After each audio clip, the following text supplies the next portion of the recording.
I'd like to call to order the special meeting of the Frankfurt Plant Board on Monday, May 16th, 2022 at 5 o'clock in the community room. This meeting is being held as a replacement to our regular scheduled meeting, which would normally be tomorrow, but because of Election Day, we're doing it as a special meeting today, so this is our regular monthly meeting. First item on the agenda is approval of the minutes of April 19th, 2022 board meeting. Everybody should have them in front of them. Does anybody have any changes or corrections? I have one question on, I guess it would be on page 18 of our packet, under item 12. Action item 12. I think there's just a typo. There's like an extra name at the bottom of the board members' names. Yes. April Rhodes? Yes. Yes. Yes, April's an excellent employee, but she is not on the board and she was not voting that night. So we can make that correction. Yes. Yes, sir. Do we have any other corrections or changes? So do I have a motion to approve the minutes with the exception that we're taking April off the board? So moved. So moved. Do we have a second? Second. We have a motion second. All those in favor? Aye. Those opposed? Minutes are adopted. Next item? Call the roll. I'm sorry. Good catch, buddy. Kathy, you want to call the roll? Yes, sir. Member DeLong? Present. Member Cubine? Here. Member Mason? Here. Member Snyder? Here. Member Mitchell? Here. All members are present. We have a quorum. Next item is item 2, accept financials for the month ending April 30th, 2022. Mr. Denton? Thank you, Mr. Cubine. Members of the board, good evening. What we have before you in your board packet, starting on page 21, are the financial statements for the Frankfurt Plant Board for the 10 months ending April 30th, 2022. I'll be really brief because tis the season for all kinds of good financial discussions with the budget coming up, so I'll just give you a quick update as to where we are. So on page 21, looking at the statement of net position as of April 30th, 2022. So this is essentially a balance sheet. This is a snapshot of where we were as a company April 30th. I'll just hit the highlights here. Looking at line 60, you can see total assets of the company just over $203 million, up 3.3%, with one of the main drivers of that increase year over year is the investment in property, plant, and equipment that the plant board has embarked upon with 3 major projects with our reservoir, our smart meter infrastructure, AMI, and also our next band future network for telecom. So we've had a significant investment in capital assets over our depreciation expense. I think through the first 10 months of this year, we've spent approximately $15.6 million of our $30 million budget. So that's a good reason for the driver there. You'll notice liabilities on line 130 of just under $97 million is essentially unchanged year over year. When you take your assets and subtract your liabilities, you can see we have an increase in our total net position. Net position just over $116 million year over year, I should say as of April 30th. And then when you add the two together, liabilities and net position equal your assets at just over $203 million. So not a whole lot changed from last month. I'll do a quick discussion on page 23, just looking where we're at on our external bonds, leases, and loans payable. You can notice we had a sizable decrease, $20.9 million decrease from a year, this current fiscal year, giving our total principal balance of external debt of just under $6.7 million. It's worth noting, I think a year ago, I should say when we hit, in 2019 is when we hit our largest annual debt service total. We were paying about $6.3 million a year in principal and interest, or 6.3% of total revenue. And now we are down to 1.3 million annual debt service, so or 1.3% of total revenue. So a 5% reduction from the last 3 years is very, very impressive, and allowing us to put that money right back into capital projects needed. When does our last loan roll off? That's on the head end, isn't it? Yes, we had one just in March, and then the last one will be the FSM third lien lease. That is back in 2029. Okay. We'll have that one paid off. Okay. Yep. Real quick, I'll hit on looking at our Page 26, just where the financial performance of the company is the first 10 months. So on page 26, I'm just going to focus on the third column, comparing it to the next to the last. Looking at our actual, you can notice that on line 20 there, total operating revenue, when you look at all three lines of business, we are essentially flat from a year ago. You've got electric up 436, and the other two are essentially down about the same, so we're up 55,000 year over year. With that much activity, to only be that much off, that's so we're essentially flat as a company. And we'll also, when you look at total expenses on line 50 and line 280, we're up $835,000, or just under 1.2%. So in an inflationary environment we're in, to be able to contain costs at just over 1.17%, I think is pretty solid for the year. And you can see our net contribution through the first 10 months is just under 11.4 million. So I'd be glad to answer any questions you have on the current financials. What are you thinking right now in terms of final closeout, June 30th? Where do you think we'll be in terms of actual expenditures against actual revenue? I think we could do better than expected. I think a lot comes down to our Kentucky Pension Authority adjustment. We've budgeted $3 million of additional unfunded liability adjustment that would hit the expense side, and we book the other side of it to liability. So if that $3 million number holds, I think we could be doing better than expected. Okay. If it were to be higher, then it's a paper entry, Right. but so I think we could be doing better than expected. What does CERS do for fiscal year 23, the rate? I think we have it at 28%. Does it go up this year, or is it still frozen? I think we have it going. Oh, you don't have to, I just, Sure. I've got to where I'm, at this time of year, garbage in, garbage out kind of stuff. Stuff's starting to get pushed out. We're at 28.5 and holding for the 5 years. okay. Any other questions on the financials of David? Me? If not, do we have a motion to accept the financials for the month ending April 30th, 2022? So moved. We have a motion, do we have a second? Second. We have a motion, second, do we have any further discussion? If not, all those in favor say aye. Aye. Those opposed? Financials are accepted. Item 3.1, conduct a public hearing. Mr. Snyder, I'll turn it over to you. Thank you, Mr. Chairman. This hearing will come to order. My name is John Snyder, and I've been requested by the board to conduct this hearing. With me today are board members and staff of the Frankfurt Electric Water Plant Board. We are here to receive comments regarding tariff revisions related to primary metered services, electric vehicle charging stations, renewable energy certificate programs, and large distributed solar facilities. This public hearing was advertised in accordance with the regulations for public notifications and appeared in the weekend May 7th and 8th, 2022 edition of the State Journal newspaper. To conduct this hearing in an organized fashion, we've asked anyone wishing to comment to register via email with either Kathy Poe or Kathy Lindsay. To date, we have not had anybody sign up to comment. This hearing will be conducted informally and voluntarily by the Frankfurt Electric Water Plant Board in order to accept comments on the above items. Both oral and written comments will be accepted. Any and all persons present here today who wish to make a statement will be afforded an opportunity to do so. If you have a written statement to accompany your oral presentation, a copy of the written statement should be provided to the board prior to your presentation. Oral presentation should be limited to no more than 3 minutes, and if necessary, I will interrupt and request the presentation be completed due to the time limit. I may ask questions or any person presenting oral comments when there is necessary to clarify the nature or substance of the comments.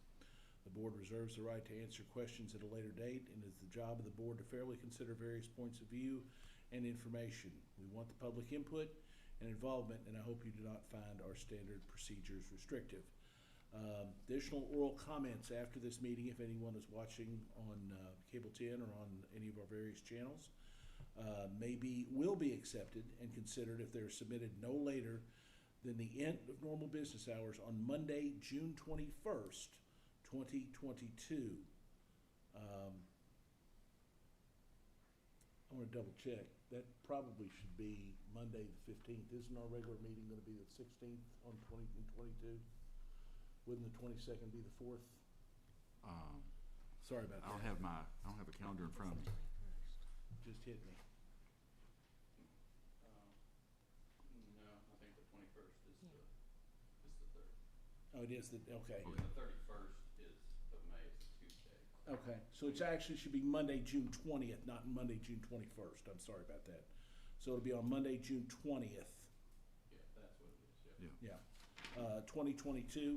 If you submit a comment, you can contact FPB at our main number, 352-4372, or on our website at www.fpb.cc. Before we open the floor for any comments, Travis McCullough will provide a summary of the details involved in the tariffs. Travis? Good evening, everyone. I'll dive right in if that's all right with the board. Most of these items we've discussed several times over the preceding meetings. These, of course, are the tariff revisions that have been provided that are a follow-up to the rate study that was presented in March to the board and discussed a little bit at the April meeting. The first tariff revision that's up for discussion is the primary meter service. The board has been provided a red line copy of the proposed changes to the primary meter service. So again, this is one for if a customer owns their own high voltage facility, so they're metered at the high voltage point and they own the facilities beyond that. Craig Brown with 1898 and Company did a rate study. They recommended a 2% rate reduction for customers that choose to take that primary service and want to own, operate, and maintain their own facilities. So if you have a primary meter, but you still want us to take care of everything, there may be an option to be grandfathered in to sort of the old way of doing business. This isn't necessarily to say we're going to impose changes immediately on any customer, but if you would like to take advantage of that 2% rate reduction, and I should clarify, the reduction is on the billing determinants, not the rate. So your kWh usage, or in some cases your kW usage if you're a large power customer.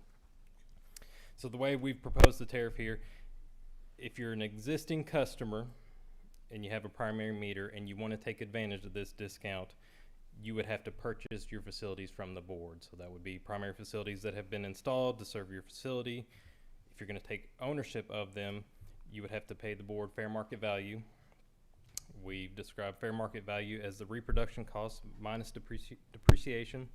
I think that's probably pretty unlikely for most customers to just write a check for a primary system. This is, you know, for most of the customers this would impact, this is quite a bit of capital expense they would have to take on. So we offer the option for those customers. They can repay that over a 5-year period if they would like to take that ownership.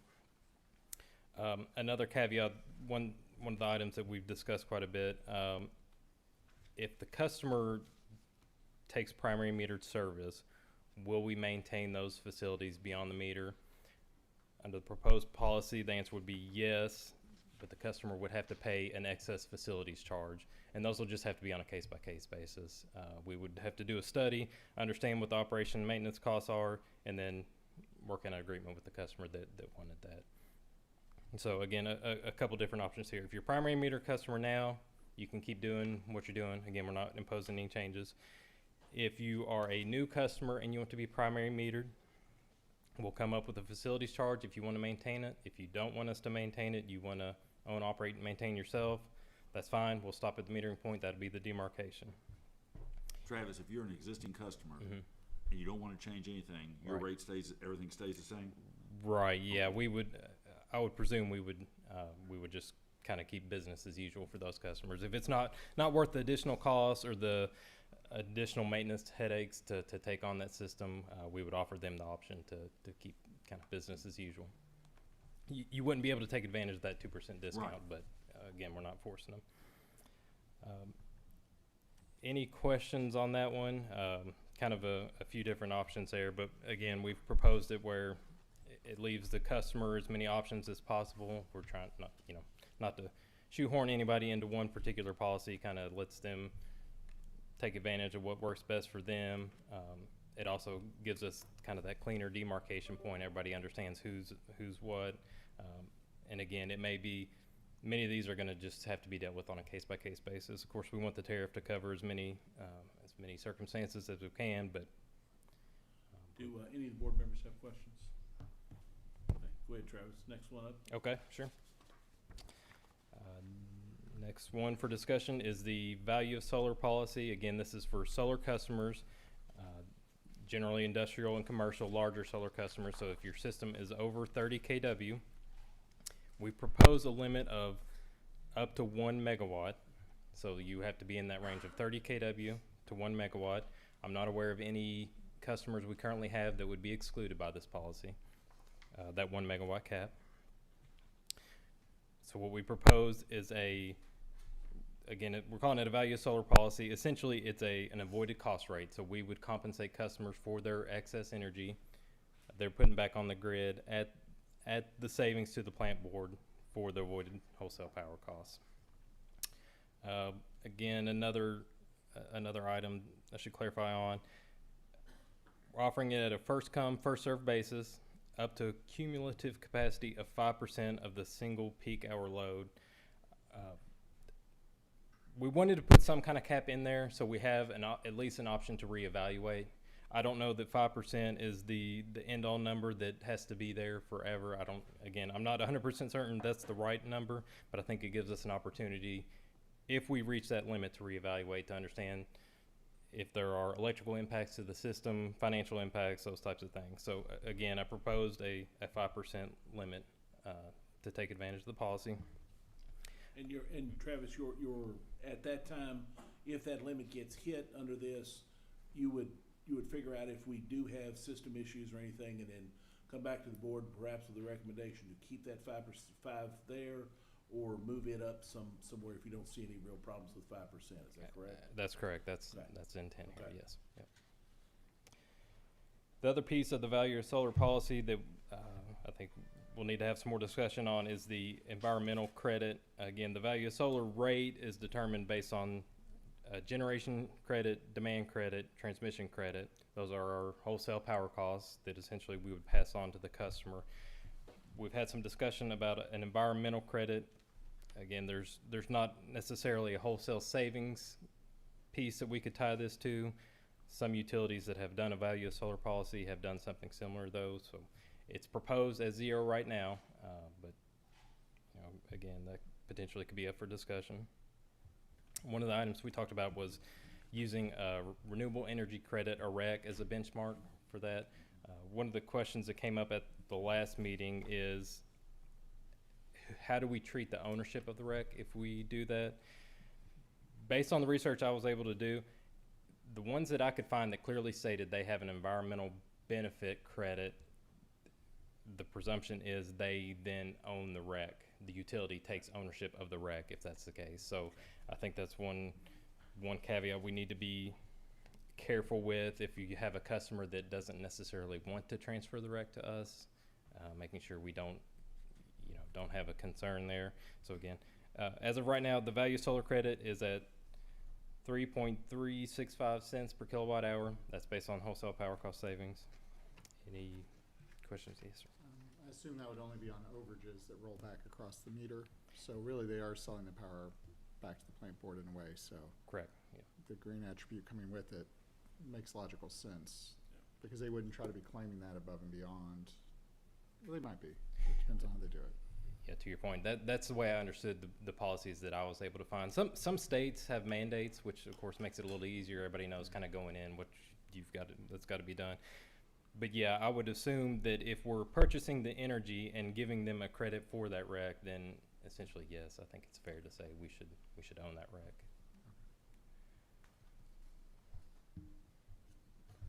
Any other questions?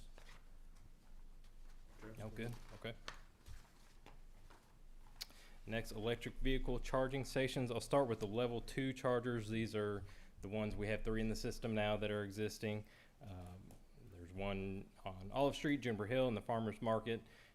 Again, those stations are currently free. If it comes to pass that we're no longer able to offer them for free, we'll need to have a rate on hand to apply to the drivers that make use of that equipment. We've structured it as an on-peak or an off-peak, or a base and an on-peak rate, with the peak hours described there below. The reason we've structured it that way is essentially if someone is charging on our demand hour, the costs go up exponentially. So it's provided as a base rate and an on-peak rate for the level 2 charger, base rate being 27 cents and on-peak 48 cents. Same with DC fast charging. There's a base rate and an on-peak rate. The base rate is 14 cents, on-peak 40 cents. Again, that DC fast charger is the one that's on its way to us. We do not have any currently installed. Any questions on electric vehicle charging stations or the rates? Travis, if we get to the point where where the city no longer picks up, and I know for the new one, I don't think there's much stomach for them to pick up the charge, and that we're gonna probably charge on that one. The idea, we are taxed, there's gonna be a tax coming on these if we charge for this. Does that have to be mentioned in the tariff, or is that just assumed that any tax imposed by the state is gonna automatically be collected? Do we have to address that in the tariff? I'm just not sure. Hans, would you? I can't think of what the general tariff is right now, but I would think taxes would be, it's required by law. I'm assuming they would be, I just wanna make sure we're not, It's required by law to Right. collect it, Mhm. and generally, the tariff, we could put it in the tariff if the board prefers, but generally, I'm trying to think through terms of the tariff. We don't have, if it's required by law to do anyway, we don't Right. have that We don't in our have- terms and okay, conditions that's of fine. service. I just, I know our other rates listed do not specifically talk about tax. well, a lot of the stuff we have that, there's not, of course, that's changed a little bit now with electrical, but, the residential stuff, we don't, there's no tax charged on it, so it's, I just wanted to make sure it wasn't an issue, but I don't necessarily think it is, I just wanna make sure it's not gonna be One an thing, issue. too, what's not, if we put it in there as a particular, if it later changes, then we Right. have to go back, so it's. I mean, you could always just put language that say any tax, if applicable under state law. Yeah. Federal or state And law. I don't even know it's something we need to do or need to go there, but, for right now, I think we can, I'm okay with it the way it is right now. Sure. But cause those taxes aren't gonna come in until, I think, 23 at the earliest, so we can research that and figure out whether we need to adjust that or not. I'm not necessarily saying we do, I just wanna make sure it's not an issue. Now, does law trump a contract any day? Yeah. Yes, you can. Yeah. So, so I don't know why we Well, need it.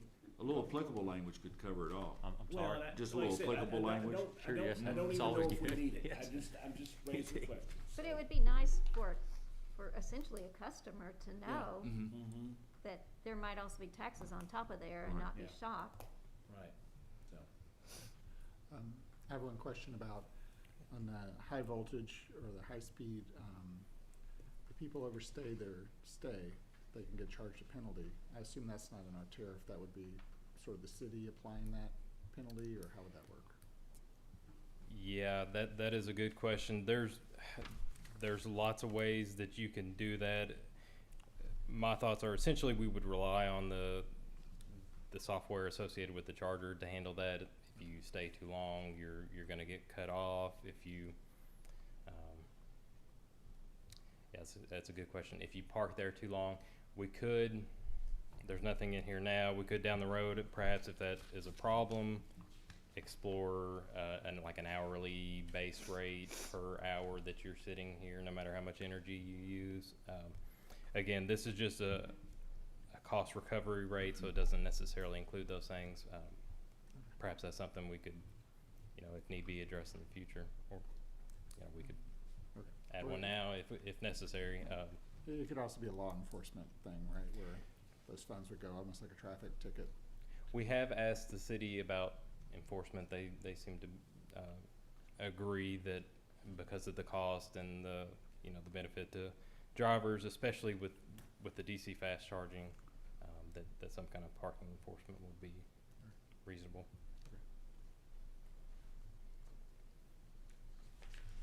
Any other questions? Okay, Travis. All right, last one up, renewable energy certificates, or RECs. So renewable energy certificate is the environmental benefit associated with 1,000 kilowatt hours of energy produced. So if you're a customer, you want your energy that you purchase for your home to be offset by renewable energy, you can buy RECs. The program we have proposed is it's a fixed cost per month to the customer, which then in turn the number of RECs would potentially vary based on the amount of funds that we receive. So if a rec is $5, let's say for instance, you would buy one rec at $5. If the price of a rec goes up, you would essentially in turn be buying a little less than one rec. So we proposed it as it's fixed cost to the customer instead of them taking the risk of the market variability of the recs. We would provide a fixed cost, but how much we can purchase, how much purchasing power we have with that money may vary a little bit. The market has been somewhat volatile recently. The prices of recs have gone up quite a bit.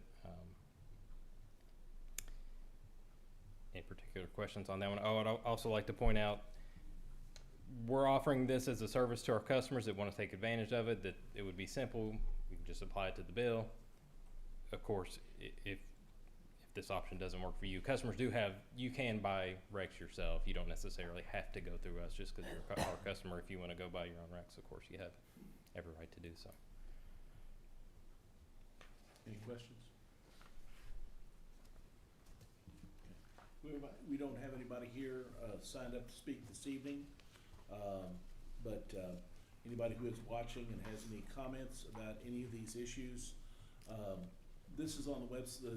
This proposed tariff is on the website, I'm assuming, Travis? Everything here is on the website. I think there was a banner right on the front page. You could get a link to it, as well as the rate study. Right. And just again, if anyone who is watching has any comment, we encourage you to contact us either by phone or sending us something. You can do it online on our website by the day before our meeting in June, which would be Monday, June 20th. Without any other comments, I'll conclude this public hearing and turn it back over to the chairman. Thank you, Travis. Thank you.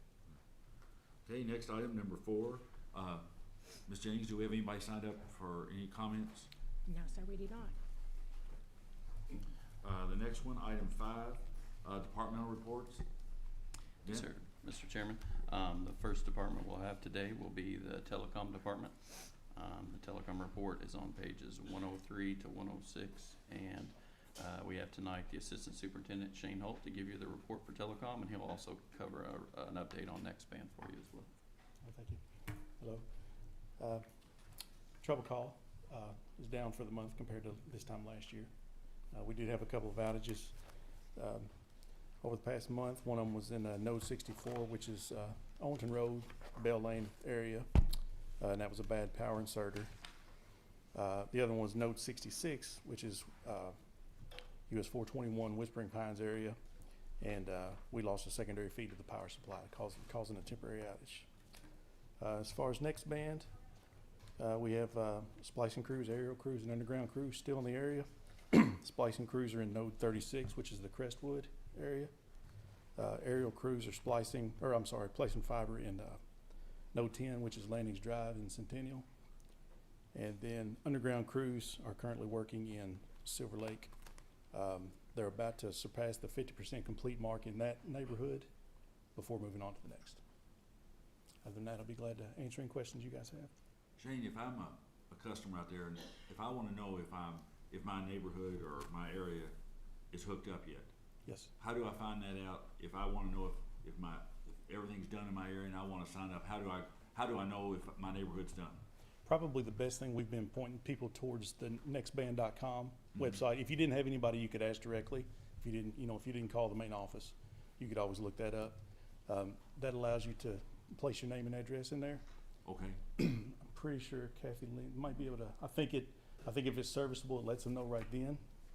And if not, if then it it's, is, it lets you know right then that yay, yeah, your area is accessible. Or if it's like, oh, bummer, not yet, but you put your name and contact info in, and we'll let you know when it is. yes.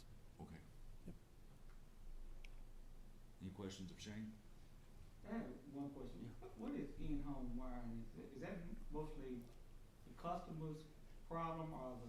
No, sir. It's typically the customer problem. It's we're getting homes anywhere from 100 years on up, and just the wiring internally degrades after a given amount of time.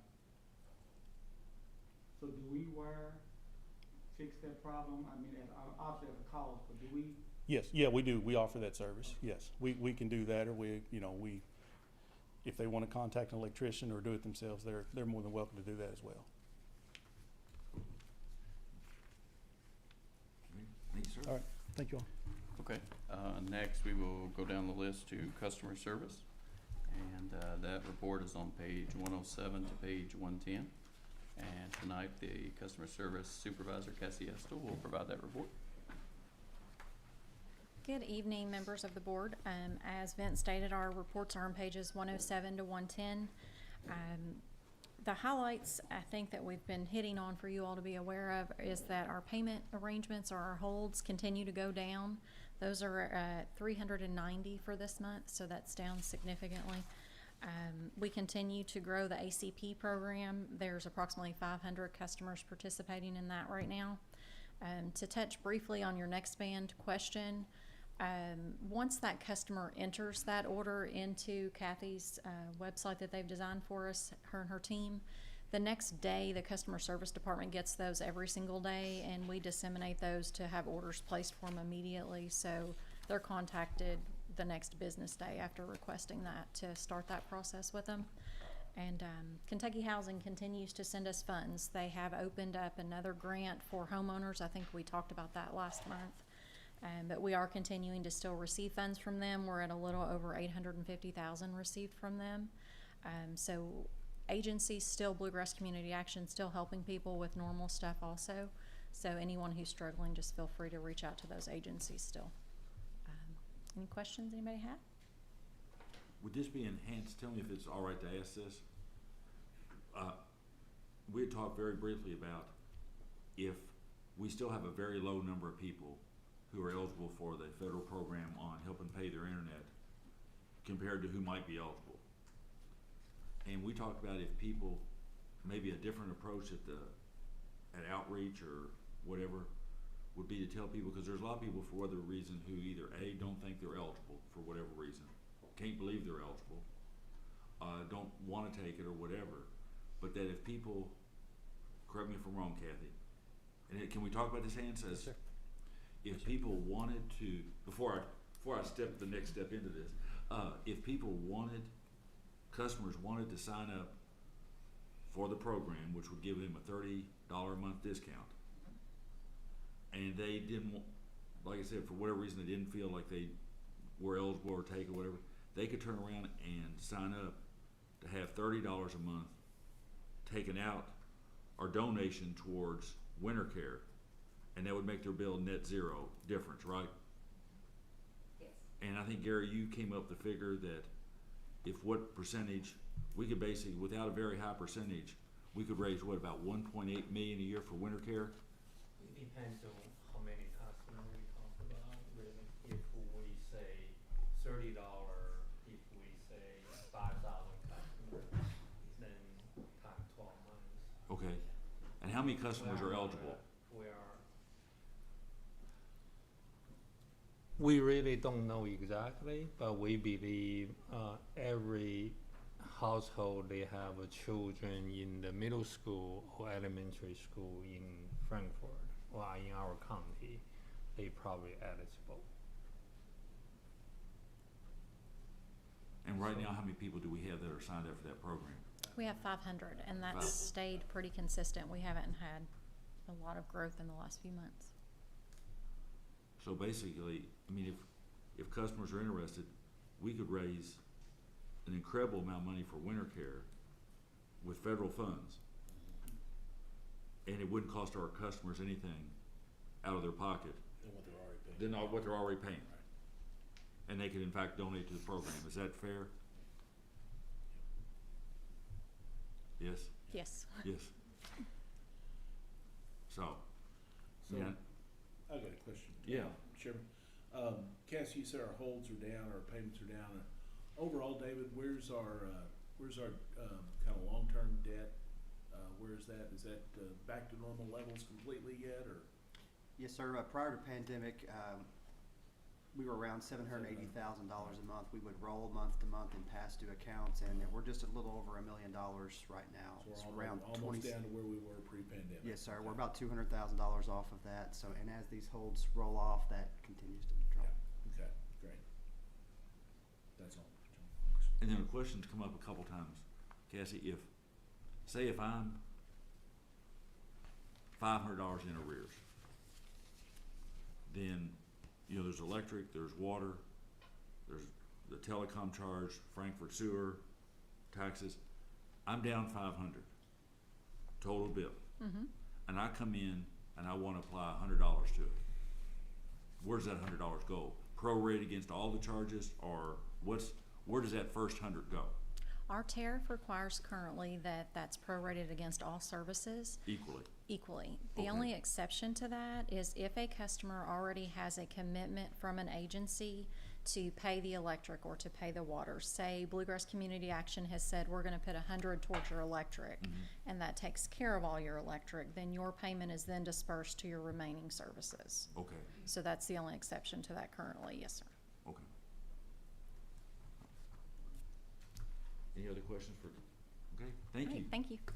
Didn't hate to hit you with a bunch of quiz questions. Mr. Chairman, Board, our next department will be electric. That report is on page 111 to 114. And the electric superintendent, Scott Hudson, will give you the electric report. And then after that, I'll have the AMI report from Travis McCullough, the chief electrical engineer. Good evening. As you see on page 111, you'll see our SAIDI numbers for the month of April is 30.507. As you look on page 112, you'll see our pie chart. It shows certain percentages for each kind of outage we had. Page 113 specifically spells out how many outages for those percentages with a total number of 25 outages. On page 114, you will see that we had the top 10 outages listed, and the total customer effect was 267 customers for the month of April.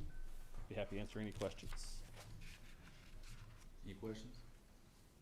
Thank you. Yes, sir. And a quick update on AMI. Basically, same story as last month. We're at 7,525 electric installs, 3,833 water. Material deliveries are still slow. Everything tied to the chip shortage. I'm sure most people have seen on the news that, you know, vehicle shuts down and everything else. So due to the chip shortage, material deliveries are very slow. We're just, I think that's going to be the story for a while now. We'll just have to make the best use of the equipment we get and hope for a quick turnaround on that. Any AMI questions? I'm a little out of date on seeing what's going on with shortages, but what is your guys' projection? I mean, I know it's a crystal ball, but 12 months? I mean, when do you think start to kind of get back to normal, possibly? Yeah, we're hoping for end of this calendar year, early next calendar year, things get better. We are getting some water deliveries, so that's kind of been our lifeline for the past month or so. We think that's going to continue to be the case. So obviously you can see with those numbers, we're pretty behind on water. So I think over the next few months, they'll catch up. Those numbers will look, you know, more the same. But it's probably going to persist at least for the rest of this calendar year. All right. Thank you. Thanks, Travis. Okay, next is the SEPA report. That's on page 115 to 117. You will notice that we cleared $119,256 for the month of March, and for the calendar year now we are up almost 441,000. And so you can see that you can month over month comparison on the next page, 116, and then the life history of SEPA is on the next page. I'll be happy to answer any questions you might have. Any questions? Next, KYMEA. QMEA had a regular board meeting and also have a all requirement committee meeting, preliminary discussion the next year rate. We don't know exactly number yet. The target is 3% increase compared last year. Another announcement I just want to make sure board have that information is they have annual meeting going to be this Friday in Louisville. So if you have any of you have a time interest to go, they definitely want to make sure extend that. And where's that meeting at? Will be in the I think airport hotel, right? Let me see. Hilton.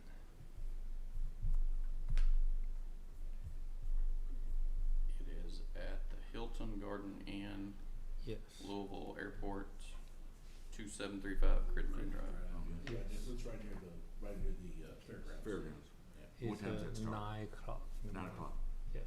Actually, I just forward email to you. Okay. Not long. Okay. Next. Okay, next will be the safety department. That's on page 119 to 120, and the safety director, John Lyons, will give you that report. Good evening, Mr. Chairman, members of the board. As the event mentioned, our safety report starts on page 119 and runs through page 120. For the OSHA recordables for the month of April, you'll notice our sports service division sustained one OSHA recordable. One of our stock clerks was actually unloading a set of our underground telecoms pedestals, load shifted and attempt to catch it, injure their finger, and resulted in a restricted duty and medical care.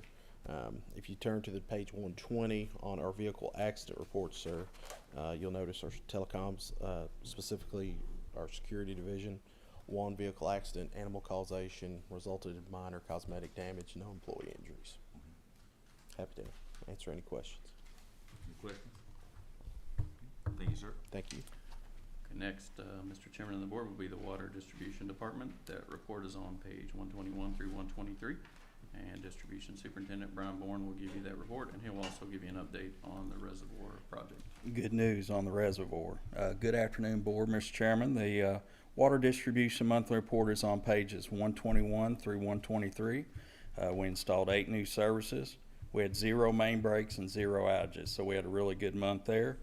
Construction crews are completing road repairs this week on Highland Parkway, so we'll be close to wrapping that project up in the next week. System maintenance crews are 40% complete with our annual flushing program. Now to the reservoir. We had our progress meeting on May the 10th, and since that meeting, the 24-inch overflow, 12-inch drain line, and the 36-inch feed have all been installed to the front of the reservoir. The next steps will be cleaning and disinfecting the tank to be able to put the tank in service. Once the new tank is in service, we'll have a grace period to ensure our water system continues to operate as expected while utilizing the new tank. The next steps for the contractor will be demoing the old tank and construction of the new retaining wall. So that's we're making progress. So if you're putting it along a timeline, just generally, I mean, I know a lot. About putting water in the tank? Water in the tank, and then demo and the retaining wall, what's that look like in terms of? Well, I think next month we're gonna bring a change order to the board. It's gonna have the updated timeline. Okay. So, but as far as putting water in the tank, I'm hoping in the next couple weeks we'll be putting water in the tank. So, once we get water in the tank, and we give ourselves some time to make sure everything's good, then we'll allow us to drain the other side and let them start demoing the other side. So I think things are gonna move pretty quick. So. And the neighborhood's being kept informed of what's going on? Yes, sir. Okay. Yep. Any questions? All righty, Good deal. Thank you. Thank you, sir. Okay, next in the water side, the water treatment plant, Superintendent Brandon Powers will give you that report. That's on page 125. Good evening, everyone. The water treatment portion of your packet is on page 125. For the month of April, the water treatment plant treated 207 million gallons a day, or for the month, I'm sorry, for an average daily production of 6.9 million gallons per day. Lock 4 averaged 6,448 cubic feet per second for an average of 4.165 billion gallons a day going over Lock 4, and 3.5 inches of rainfall we're recording. If you got any questions, I'll be happy to answer them. Okay. Thank you, sir. Thank you. Could we go back to one thing just real quick, Gary, and maybe ask you or Vint, just for a general comment. Again, stop me if I'm wrong here, Hans. People are seeing on the news what's going on in Texas, and the possibility of, people being, I know we haven't had that kind of heat here yet, but that people being told not to keep their thermostats at a certain level, not to run major appliances, so forth. Would you want to comment just real quick on what's the difference between our system here and what happens in Texas? Actually, the difference is we are still in the transmission-wise, we're still in the KULG system. Mm-hmm. We are not in any of the like ERCOT, MISO, or PGM. But they are all connected together. One thing I do want you to know in our region, as I know, it's not like we short capacity. Mm-hmm. That's the one difference.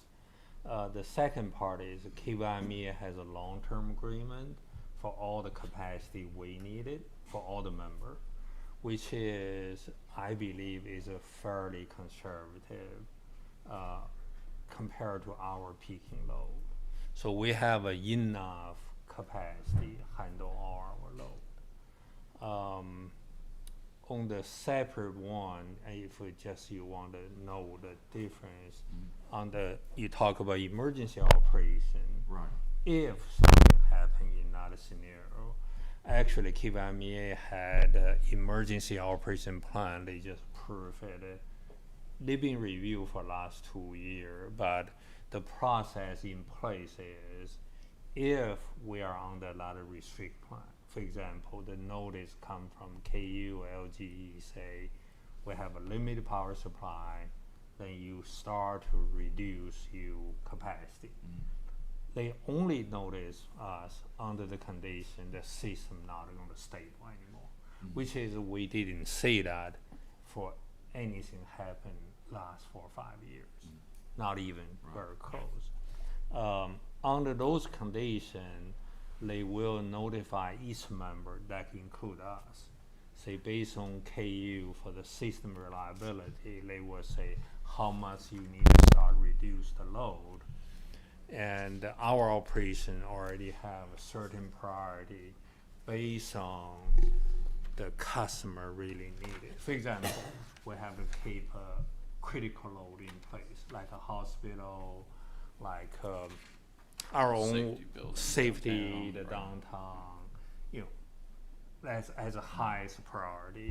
Then the low priority might go first based on this condition. But the network we're on, as part of that system, doesn't have some of the vulnerabilities that the Texas system has, correct? No. Because I know people are hearing that on the news thinking, you know, if it gets that hot here, is that gonna happen? One thing I comment a little bit on Texas. I was in Texas for almost 20 years. I think one of the issue is Texas continue to grow their load, and but there's no conventional generation has been built since 2015. So, and all the new generation, all 100% come from renewable. That's a very good to the environment. But sometimes depends on the wind and the solar combination together.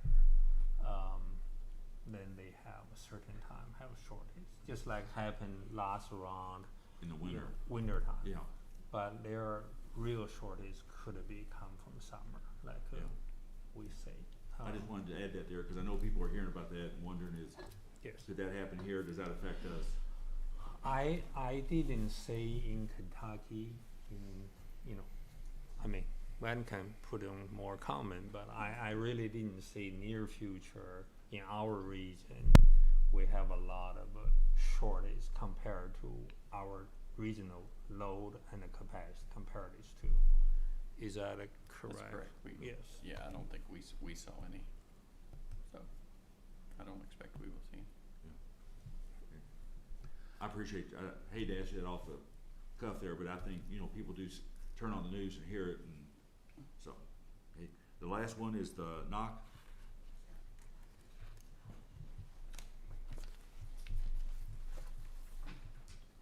Good evening. Looks like your NOC report's located on page 127 of your board packet.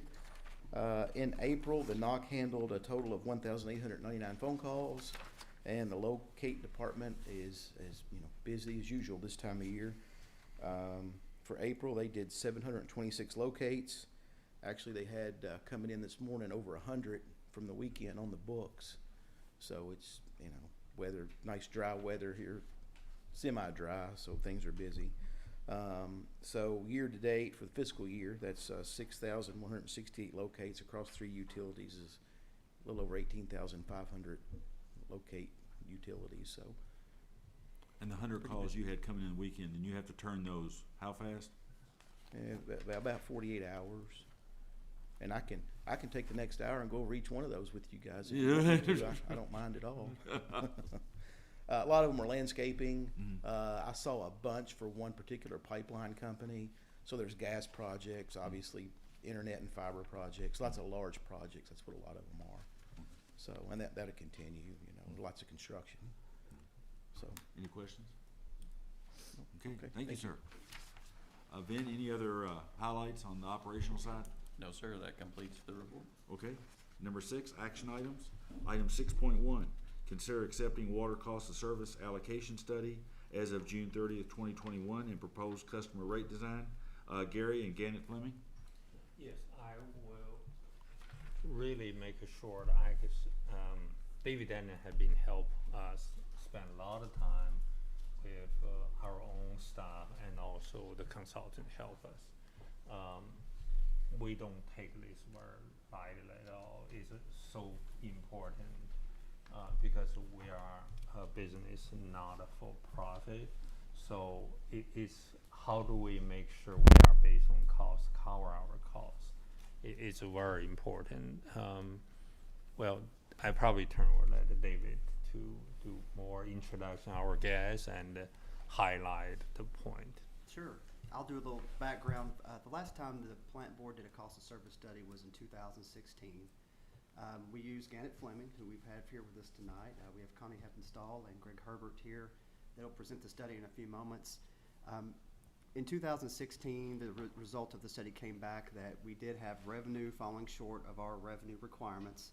So part of that study is looking how costs are allocated and working to recoup revenue from those customer classes that are driving the cost.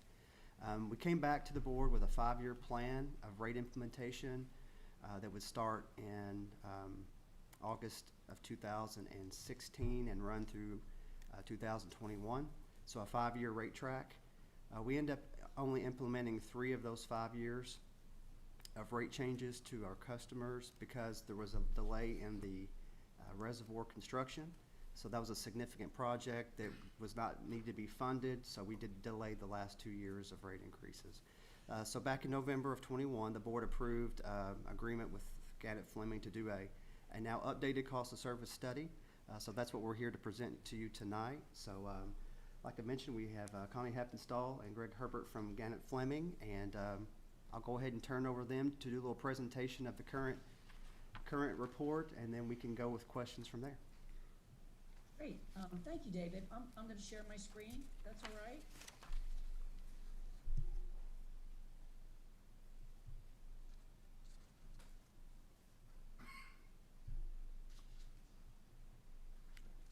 And pull up the PowerPoint. I thought it was here. We are. I'm Connie Heppenstall. I'm with Gannett Fleming. And with me tonight is also Greg Herbert, who is the analyst on the project, so I'm glad he could be with us. We did a lot of that nuts and bolts. If any of you have been on the board for the last 10 years, I've been working with the plant board since 2010 on cost of service. Represented you in your last rate case, which is I think how we got introduced. Of course, this would not this rate increase we're talking about today would not trigger any kind of rate proceedings in front of the Kentucky Public Service Commission. Let's go. I'll go through some quick slides here. You also have our full report, and I don't intend on going over that tonight. But if you have any questions, I could absolutely handle them. So the cost of service study is a study that takes your revenue requirements, and that's a term that I just heard David use, but you may not be familiar with, or maybe you are. It's how much does it cost to run your water system? That's your revenue requirements. It's a term of art in our business. So we used, to do the cost of service study, I'll back up a little bit, we take all those revenue requirements and we allocate it by customer class to see who's actually causing the costs. It's cost causation. And we try to make sure that the revenue from those classes match the cost of service. So that's in general what we do. The cost of service was based on revenue requirements and building determinants for the 2020-2021 fiscal year. Your wholesale customer classes, the revenue from these classes is reflected in other water revenue and is a credit to all your other customer classes, their revenue requirement. And you'll see that as I get to the schedules. This, in front of me is the, this is the summary of our cost of service study. And you can see we have the customer classes along the side here: residential, commercial, and public, industrial, private fire protection, and public fire service. The other water revenues that I mentioned include the non-water producers, and the water producer wholesale customers, water producers being Georgetown, and non-water producers being the other. And then you have some other small other water revenues.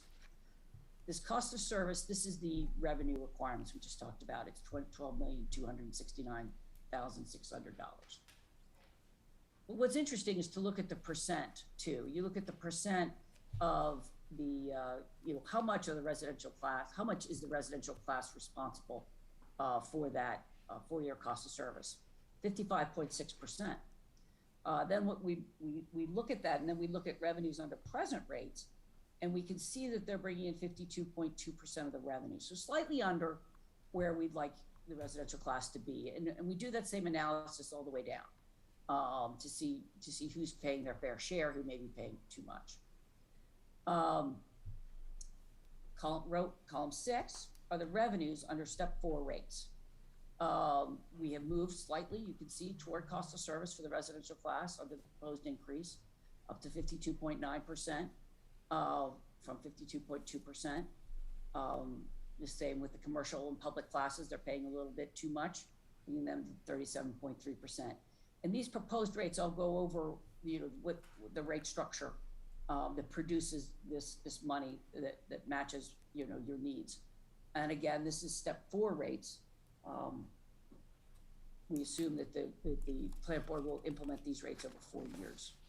So you can see the proposed increase, an 8.8% increase for the residential class, that's over 4 years, 5.2% for commercial and public, and 10.6% for the industrial class, for a total of 7.2%. What are the factors driving these additional revenue requirements? I mean, I've been sitting through your meeting here, and I think you all obviously have a great handle on, what's going on in your businesses that you have. So I probably don't need to tell you all this, but you see an increase in operation and maintenance expense, an increase in depreciation expense. You've seen some decrease in usage, and so between, when you balance those two things, you're gonna need an increase in rates. So the rate design, we're proposing step 4 water rates, which would be sufficient to pay your cost of service. We're developing a phase-in rate so that we assume you put an increase in this year and then 3 additional years going forward. We looked at cost of service principles when we did these rates so that they're defensible. We're basically maintaining your rate structure. Your city residential volumetric rates are remaining lower than the county residential rates. Are still that same disparity, which is fine. And basically the increase is going to the customer charge so that you have a more stable revenue stream. And I forgot to mention that we did no increase to the public or private fire, just because they seem to be paying their fair share. Okay, so now again, this is going to show you all 4 steps of the increase, and it's mostly the customer charge. I think that gives the plant board great stability.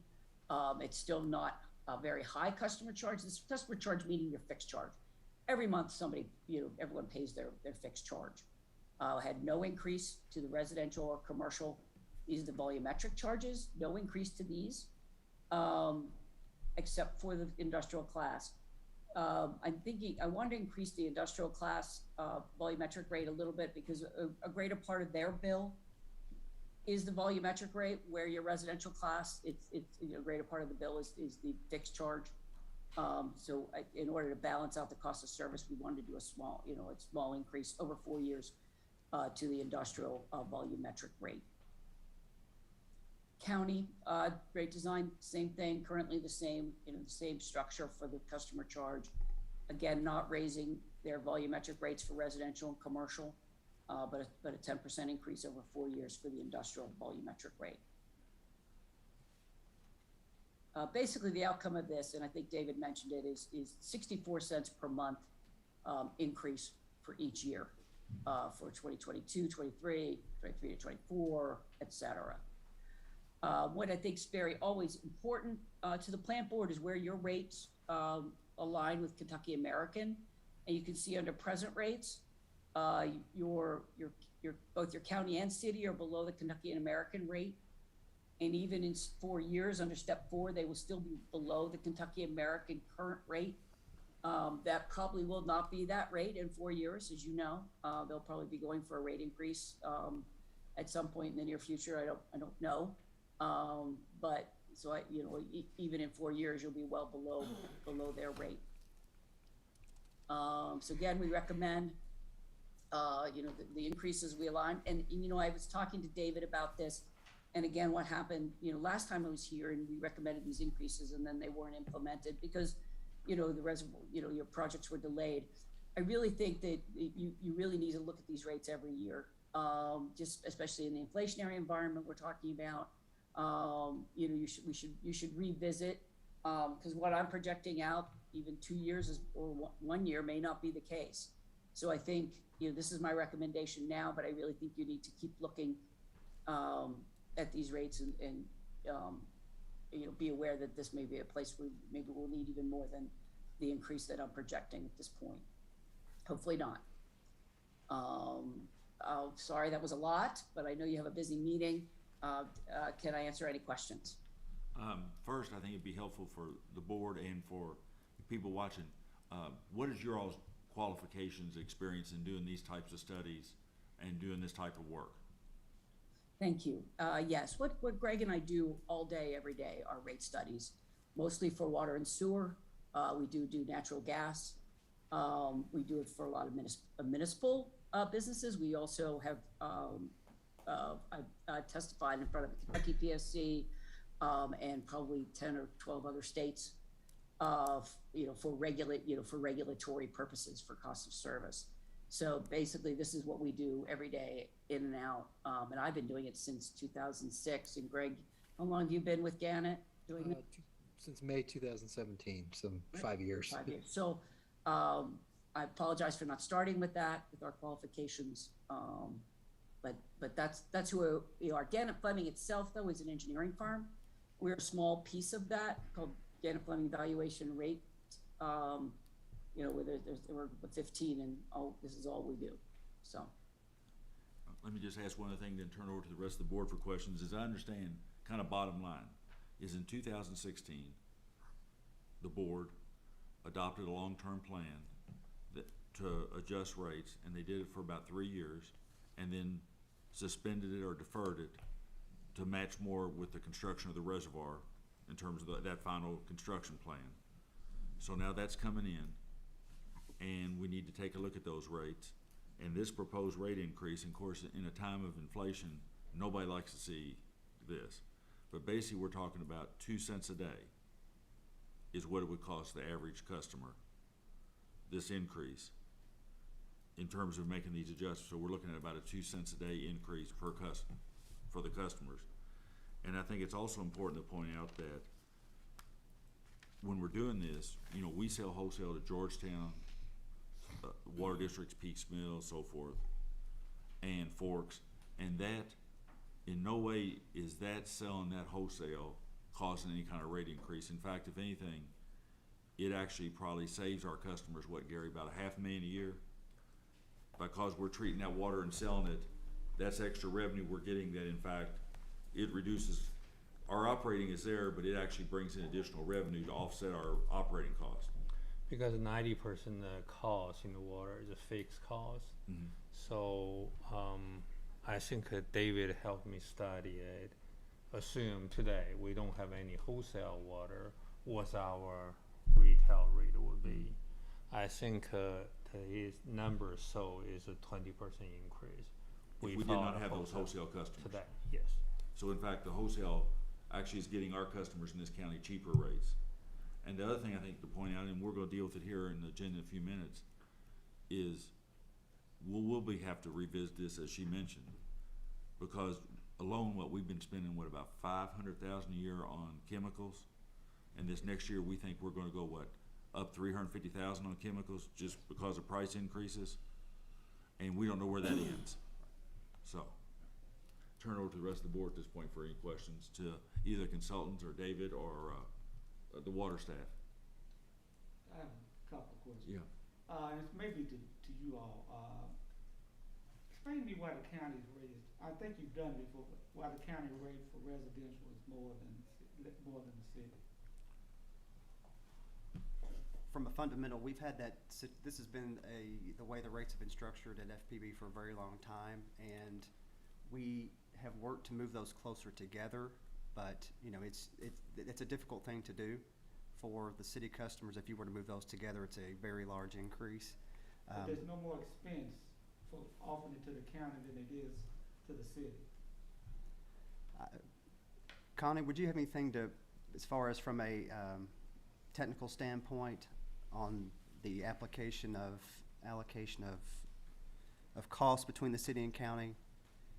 Yeah, I think David's right. We've been trying to bring them, those rates together over the years, and we've been successful. The commercial and industrial rates are the same. But in this case, because we're raising the customer charge, not the volumetric rates, we didn't really have the opportunity to bring those even closer, the residential volumetric rate. The decision, you know, we thought it would make more sense, even on cost of service basis, to raise the customer charge. But you're right, David. It's been a historic thing, and we're making progress. It's just not progress at this point in this rate study. And I think the board, we presented to you all 3 different options of rate structure, and one of the rate designs was to move the 2 rates, volumetric rates, close together. No, So that's something that we still could do. It just, the board would have to be aware of the impact to the city customer, which is. So you'd have to do it one of 2 ways. You either have to raise the city and lower the county correspondent, or just totally raise the city up to match it. Correct. Yes. David, am I not mistaken that it has to do with density, customer density of, call it linear pipe per customer, or I mean service per customer? It seems like it's less dense in a county, so you have to have a slightly higher rate. I'm not sure why the historical rate was set like it was, but my understanding from a cost of service perspective, it's hard, the difference is hard to defend, but it's something, it's where we are, and so the correction of that is just difficult to get to. But how we got there, I don't know the historical perspective on it. I mean, I think what Jason has offered is a rationale for it. I mean, because all I was asking is about the mechanical why, not if there's any other types of reasons why. So, I mean, that makes sense to me. The second question, I hate to be, because I've been on the board, I guess, long, I do need to ask the question about the reservoir and the extra cost that we put into the reservoir from the original. How does that play into, I'm not asking how much, but how does it play into the impact on this cost of study? Anything that this board, this company does that has an impact on an increase of a rate, no matter what it is, contributes to the rising cost of service, contributes to the need eventually to raise rates. So any decision that was made on the reservoir that increased cost from another alternative did increase the cost of the project. Also, there was a significant, when you go out and do a planning estimate on the reservoir, and then you actually have you actually bid it out, and you happen to bid it out during a time of contractors had a lot of work, and the bid came back higher than we expected. So there were some planned increases, and then there were some just market fluctuations that you just can't avoid. You have to replace a reservoir that was built in 1885. So there is some of that, definitely. There's multiple points, though, I would say. We have a couple of things going on. I would like the customers and those watching to understand what we're dealing with. I'd like to say from a cost perspective, the plant board itself has done, I would say, a good job of containing cost. That is part of the equation. When you look back over the last 10 years, we've been running about 3% increase in cost on the water division over the last decade, which I know it's been a pretty stable stable inflationary environment in that 10 years, but we've managed to keep costs under control. Another part of that is sales. the plant board has continued to see a decrease in water usage by our customer base over the last decade. I put some numbers down here that I was looking at. I thought this might come up, and I was kind of curious to look at it. Just in the last 10 months, we've seen a 1.2% decrease in usage. In the last actual year, 1.7 decrease. Over the last 3 years, a 2.46% annual decrease in usage. So when you have a decrease in usage, most of your costs are fixed, 90% of your costs are fixed, and then you have rising cost, operating cost, you are going to have a situation where you have to make a rate adjustment. And another piece of that equation is that the plant board has invested, it's a $7 million reservoir, which was just no choice had to happen. And we've also chose to invest $3 million in smart meters for the water division. So we delayed 2 of the 5 years of increases because the idea is if we don't have to raise rates to our customer owners, we don't want to. As Connie mentioned, I think we're asking for, and the study projects a 2.5% increase in rates year over year for the next 5 years. There is a chance that we would need more than that, and if so, we'd come back to the board and ask for it. I know that we're doing our part internally on cost containment to try to avoid that side of the equation, but I'd also like to talk, to the community at large. I think any pro-growth opportunities we have in this community, city, county level, our service territory to increase growth, increase water sales due to our cost structure would take pressure off of our water rate trajectory. So growth would help us, just like it would most government agencies and school systems. So that's a long answer, Mr. Mason, but I think that kind of summarizes where we are, how we got to this point. And in an 8-9% year-over-year inflationary environment, things could be a lot worse. So at 64 cents per month for residential customer, it's about the lowest impact we think we could bring. We have to do something. So, John. David actually kind of talked about some of the things I was going to mention in talking about, the reason why I like putting this on the customer charge for the most part. I know there's a slight increase in terms of the industrial.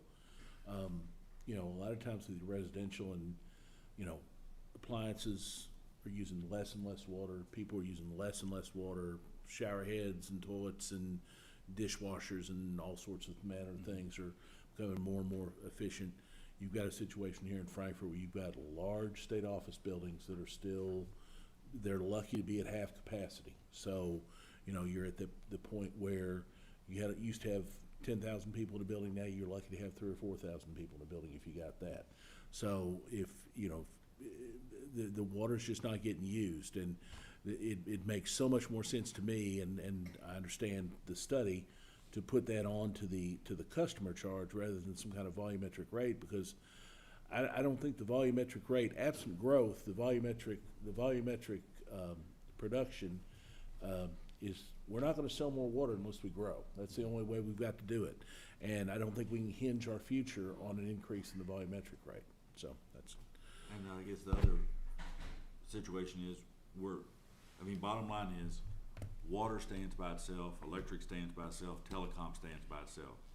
So we're not taking money from electric to subsidize the water rate or vice versa. So this rate increase is for water. It's not for electric, for next band or anything else. It is to support the water.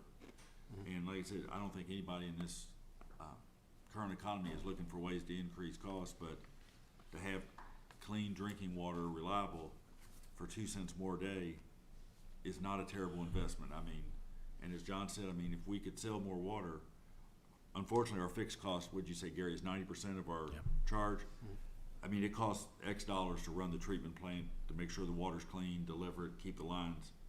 If we had more water, the cost per gallon would go down, but we've got to deal with. And one other thing, and Connie, you kind of undersold it a little bit, but I can speak a little more openly than you can. I guarantee you the Kentucky American's rate is not going to be $33.85 5 years from now. I guarantee you that's not going to be the case. We're still going to be way under where they are. So I feel great. I feel very confident in making that statement. So. Jason, Catherine, you had a, Literally just to emphasize what you all have been saying, I mean, the positive thing, because we don't want to put a damper on anybody doing water conservation No. at all. No. It's a great thing. Right. And combined with, we have more capacity. right. We just need growth, Yep. so. Jason, do you have anything you want to add? Yes, good job. Thank you. Very Steve? in-depth research. Mr. Chairman, I make a motion, we accept the cost of service allocation study as presented by Gannett Fleming. Thank them for their efforts. And do we have a motion, a second? We have a motion second, and make sure everybody understands what we do by accepting it is literally that, we're saying we've received the report, we've had a presentation, and we've accepted. So, and then the next item is where we'll talk a little more, but by accepting it, we mean that we have the report in front of us and it's now a public record. So, all those in favor say aye. Aye. Those opposed? Report's been accepted. Next item is 6.2, consider approving a request for public hearing regarding the proposed rate increases July 1st, 2022. Gary? Yes. This is based on the study you just presented. Staff will ask you to schedule a public hearing for the rate. That will be the May 31st, 5 p.m. So, And that's the same day, that'd be at the end of, we've got a budget work session that day, which is public. And at the end of that budget work session, then we'll what, adjourn that or recess it, go into the public hearing on this, and then have the public hearing, and then we'd consider those rate increases for final action at the June board meeting, correct? Okay. So, we have the motion to, schedule that public hearing for May 31st. Do we have a motion? I do have a question, Mr. Yes, Chairman, sir. before you do. The budget meeting, when is the budget meet, what the time is the budget meeting? That's the afternoon, isn't it? 1 o'clock, isn't it? Yes, sir, Okay. 1 PM, and then this would be at 5. Okay. Well, do we want to say we can have it at 1 PM? Because, you know, I know that meeting's gonna last a long time, but if it only lasts till 4, and we say the meeting's gonna be at 5, I'd reverse it? rather not wait around for an hour. I'd rather go ahead and have it at the beginning of that 1 o'clock meeting and do it Yeah. that way. We would prefer that as well. Okay. I think the public aspect is why we put it at the end, but Yeah, I would love to do it early. Yeah. I understand that, but I gotta be honest with you, I think that I think we give folks enough ways to, we give all sorts of comments are out there, and if somebody's watching this meeting now, they can go on our website, they can see this thing. I feel we'll have it up there tomorrow if we don't have it up there already. They can look at the study, they can look at the recommendations. They're gonna understand what's going on, and I think we've explained it in pretty good details what's out there, so, it doesn't bother me that much to do it then, so. Is it okay with everybody if we move that And- to 1 o'clock? Right. For the public hearing? And then Right. we'd adjourn that, and then we go right to the budget session. Cause Yeah. Steve wants to pull an all-nighter on the budget. That'll all be the same meeting, though, Right, so, Steve? right, yeah, so. Yeah, I do. Yep. I'm traveling that night anyway. So the motion is to have the public hearing on the water rate adjustment on May 31st at 1 o'clock. At the 1 o'clock meeting, yes. Do we have a motion? So moved. We have a motion, do we have a second? Second. We have a motion second. Without any further discussion, all those in favor say aye. Aye. Aye. Those opposed? So we'll have the hearing on May 31st, 1 o'clock. And then immediately preceding that, we'll go into the budget work session. Yes. Okay, item 6.3, and this is what I just referred to. Brandon, you want to tell us about the increase, the contract and the increase in chemicals? Do it. So, this portion of the packet's on page 185 to 187. Staff prepares an annual bid for the chemicals used in water treatment. The bid includes estimated quantities and explains that orders could exceed or fall short of the estimates. Vendors bid with the understanding that the bid's purpose is to hold unit price throughout FPB's fiscal year. This bid received 11 reverse auction bids. After reviewing each bid, staff recommends awarding to the lowest bidder meaning specifications with the exception of powder activated carbon, which is based on quality testing. So for the first one, liquid ferric chloride to PVS Technologies for 17.8 cents per pound. Excuse me. Liquid sodium hydroxide to Univar for 28.81 cents a pound. Polyaluminum chloride to Usalco for 31 cents a pound. Number 4, powder activated carbon. That we haven't got the test results back for that, so we just ask that you pass that when the test results come back. We should get those in the next, hopefully, couple days. So for hydrofluorosilicic acid to Univar for 30 cents per pound. Potassium permanganate to Kimbrite for $2.54 a pound. Sulfuric acid to Brentag for 18.5 cents a pound.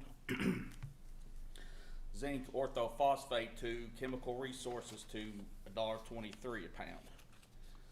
And I'll answer any questions if you have them. I'll make one clarification real quick.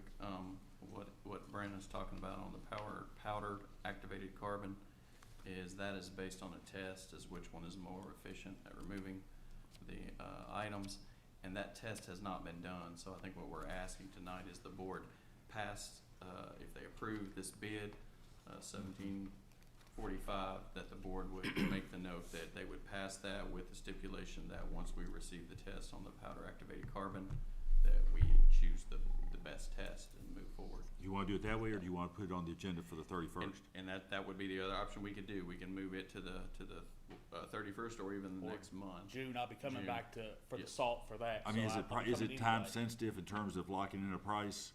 Well, we have 90 days. Okay. Yeah. So, yeah, What's the board's preference in terms of? I'd prefer to wait till the test came back. you know, Okay. If you don't mind, if y'all don't mind.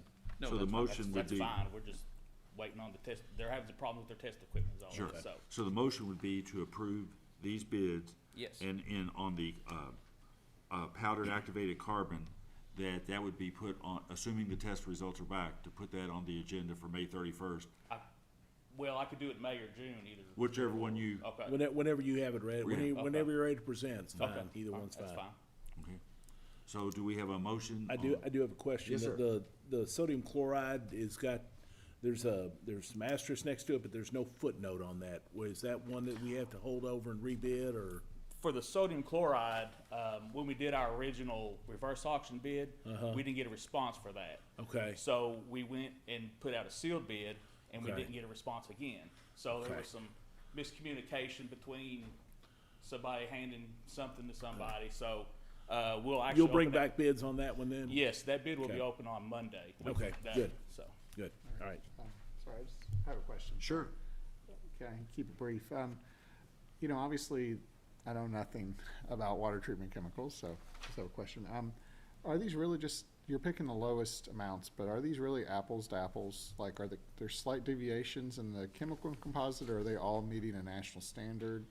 well, they have to be NSF approved, UL approved, and they have to meet our specs also. Okay. So it's pretty much apples to apples except for the carbon, and that's why we do the testing. So there is a big difference between those. So And then all of these companies are well established. There won't be a transportation issues or delivery issues. we haven't run into any yet, Okay. but we've dealt with every single one of them. But I think we've dealt with all of them in the past. So Okay. One last question. And how much do you keep on hand? Like a month's supply, 2 months? Like how much do you have on stock? Or do you? it just depends on what we're using. So it's pretty much weather dependent. If there's a lot of rain, we're going to be using a lot of chemical.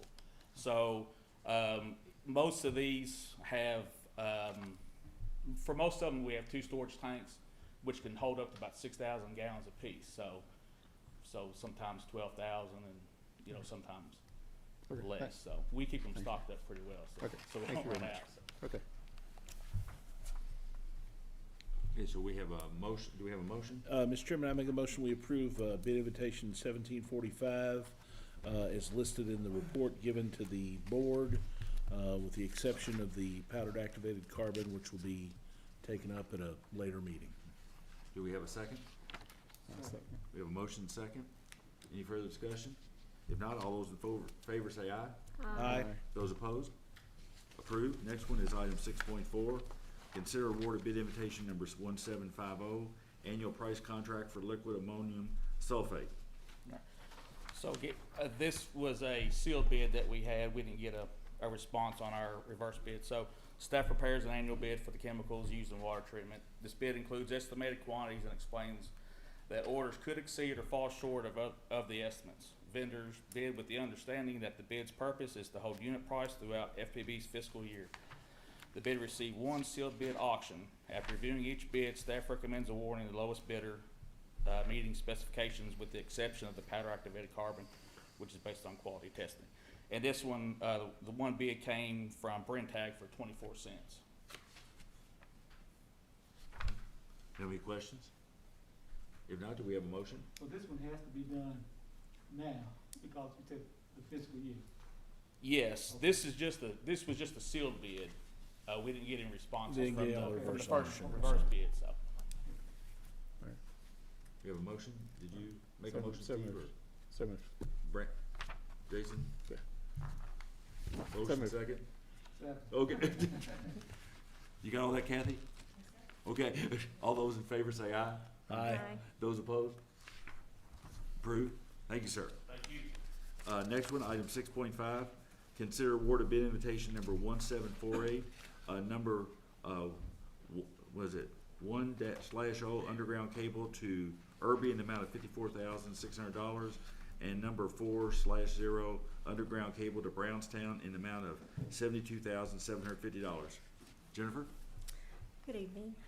We prepared a bid for the two different sizes of underground cable, and this is a normal inventory item and just needs to be replenished as, new construction or replacement of damaged cable. We sent to 10 vendors, advertised as normal. We received the 4 responses that are on the tab sheet. For item 1, we recommended Irby.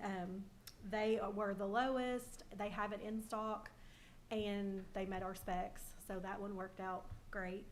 Item 2, we would recommend Brownstown.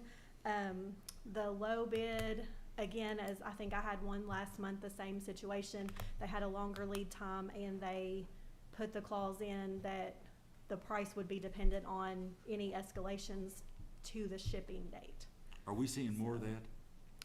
With some vendors, some haven't done it yet. There's some vendors who do put that in on a lot of items. So if you award it to So- them, then it would be kind of like surprise when you get the Yeah, invoice. we would have no idea what, especially, some might say just to the order date, so, like, we might, if we're gonna send the order tomorrow, there's not as much of but when they have that long of a lead time and they're saying shipping date, you could be talking sometime next year that they come up with their price. So they're treating it not so much So as it's a really- bid. yeah. It's more of a suggestion than a Right. bid. And at this point, we don't know if Right. did they really even give us a correct price? Right. Because they could, Right. they're gonna go by what it is at But shipping. we locked in on the two where you're recommending, we're locked in on the prices, Those are, correct? yes, by the date of order, which I will send those tomorrow if they're Good. awarded. Great. Any questions of Jennifer? Hey, do we have a motion? I make a motion to accept bid invitation 1749. Do we have a second? Second. Got a motion and second. Any further discussion? If not, all those in favor say aye.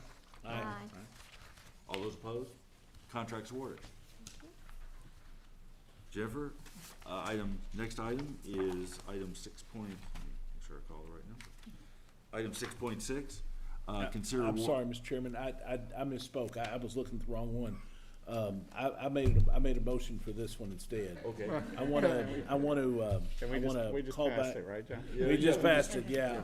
I wanna go ahead and reconsider the motion to By which we approved. But I'd like to reconsider the motion or reconsider the vote by which we We just passed approved 6.5? 1749. And hold that back. Okay, And instead, I'd like to make a motion that we approve 1748, which Jennifer just talked about with the cable. okay. So the motion is for item 6.5, bid invitation number 17448 to approve. Do we have a motion? Yes, so moved. Do we have a second? Second. We have a motion and second. Any discussion, which we sort of had? If not, all those in favor say aye. Aye. Aye. Those opposed? Contracts awarded. Now we move 1749. Sorry about that, Mr. And you Chairman. can present it, Jennifer, although we've already approved it. Okay, so this was a bid for metal poles, which is, again, another inventory item, just replenish new construction or damage. We sent to 10 vendors, we received 6 responses, and the lowest bid, is the one that we're suggesting to award to, and that is Brownstown. What are you seeing on those prices? Are they, The metal poles are higher than like previous orders, is that what you mean? Yes. Yeah, the metal poles are higher. I looked, I did look at we haven't bid the 85-foot for several years. The 80-foot we bid in November, and they're about $1,000 more a pole on this bid from November. So the 85, I mean, it would have been 7 years or so back. That wouldn't have been a good comparison. right, yeah. Do we have any questions for Jennifer on this? If not, all those do we have a motion for approving bid invitation number 1749? So moved. Do we have a second? We have a motion and a second. Did you get it, Kathy? No, I didn't get a second. Jason was smooth like in an auction, like bidding on stuff. That way, if he didn't want to buy the painting for $3 million, he could always say, I didn't bid on it. I just rubbed my nose. We have a motion and second. Any further discussion? If not, all those in favor say aye. Aye. Those opposed? Contract's awarded. Thank you. Jennifer, thank you. Harvey,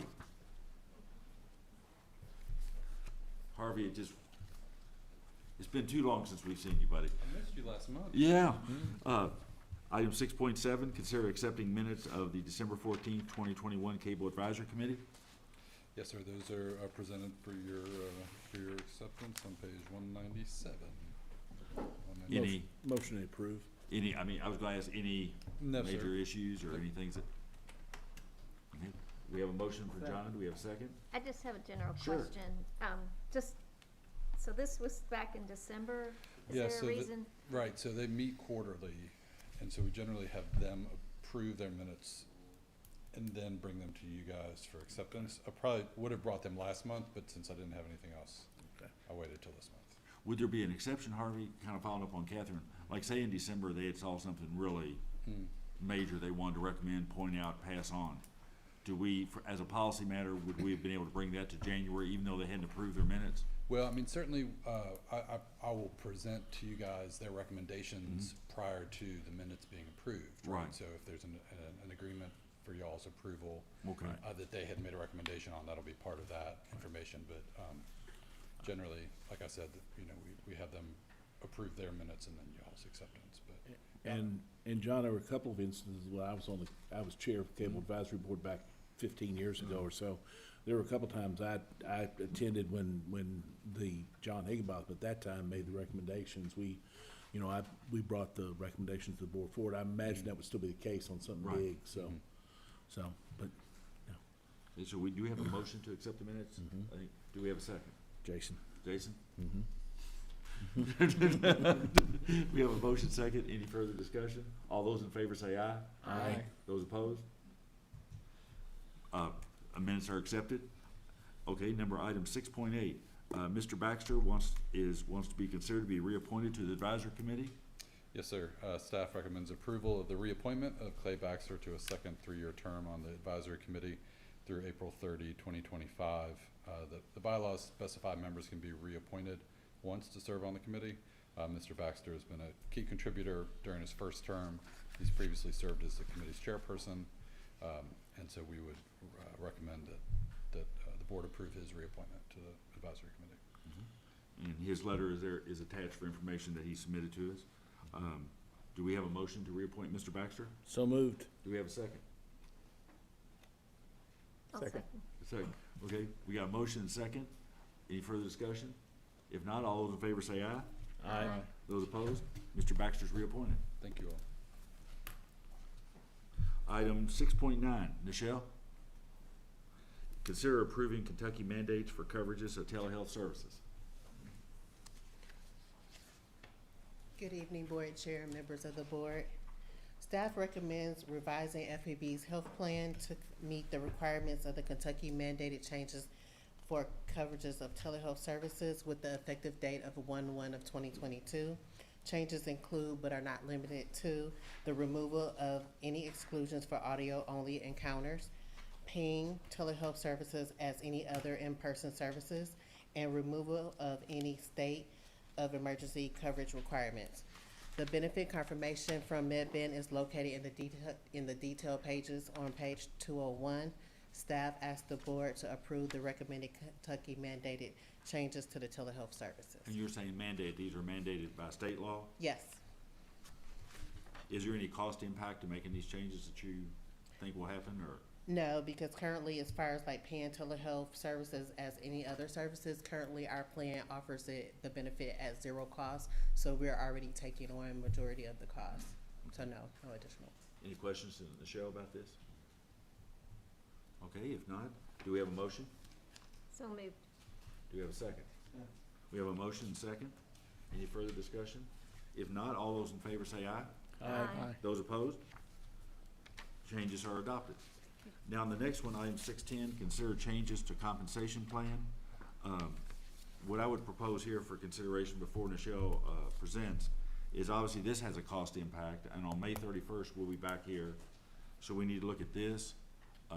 We need to see if we want to proceed with this, and then how in fact we handle it, whether we do these first and then do any COLA the board might approve, or do the COLA first, then do this.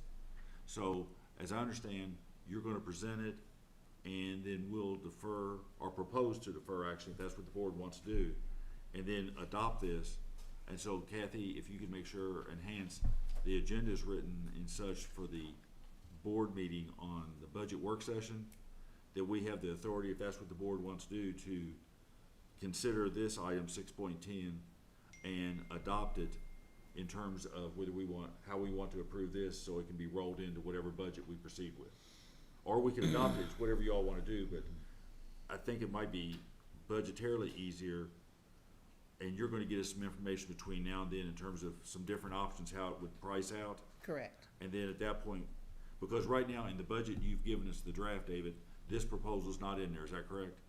That's correct. If you see on page 16, there's the payroll summary at the bottom box. It would have a breakout of what's contributing to the, and you'll notice scale changes is not listed there. Okay, so that's for discussion after you present it, but that's one way to proceed, but however y'all wanna do it, so, Michelle? So as you mentioned tonight, this would just be informational, because I'm going to bring additional information to the board, for the budget meeting. I'm working with the, finance director to help figure out the figures. But on July 1st of 2021, FPB's current salary scale was adjusted. Staff asked the board to consider an additional adjustment to the current salary scale for the 22-23 budget year due to rising inflation, difficulty hiring qualified candidates, and the scale adjustment is just necessary to offer competitive wages to attract and retain employees. So I will be bringing additional information, more figures to the board prior to the May 31st budget meeting. And this would affect primarily employees at the early stages, this career? Anyone that is at the minimum of their grade. So Okay. yes, because when we move the scale up, they'll fall below the minimum, and they need to be at least the minimum of the grade.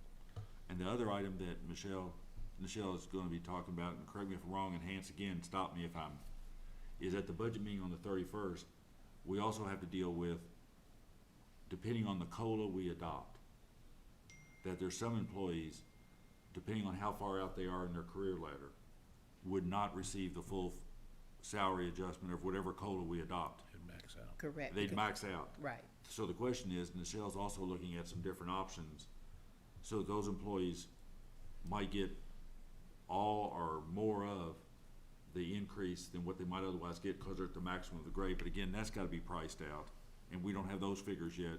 And Michelle, you and David are working to also have that for May 31st. Cause that all fits in, is that correct? Correct. I'm actually working with Katrina, but Okay. with finance, yes. But I mean, so that's all, so we've got several salary pieces in play for May 31st. And the board will have those options and fiscal impacts before we meet on the 31st to decide how the board wants to proceed. Correct. Yes, sir. So, Do you have any questions concerning? and if we don't do this,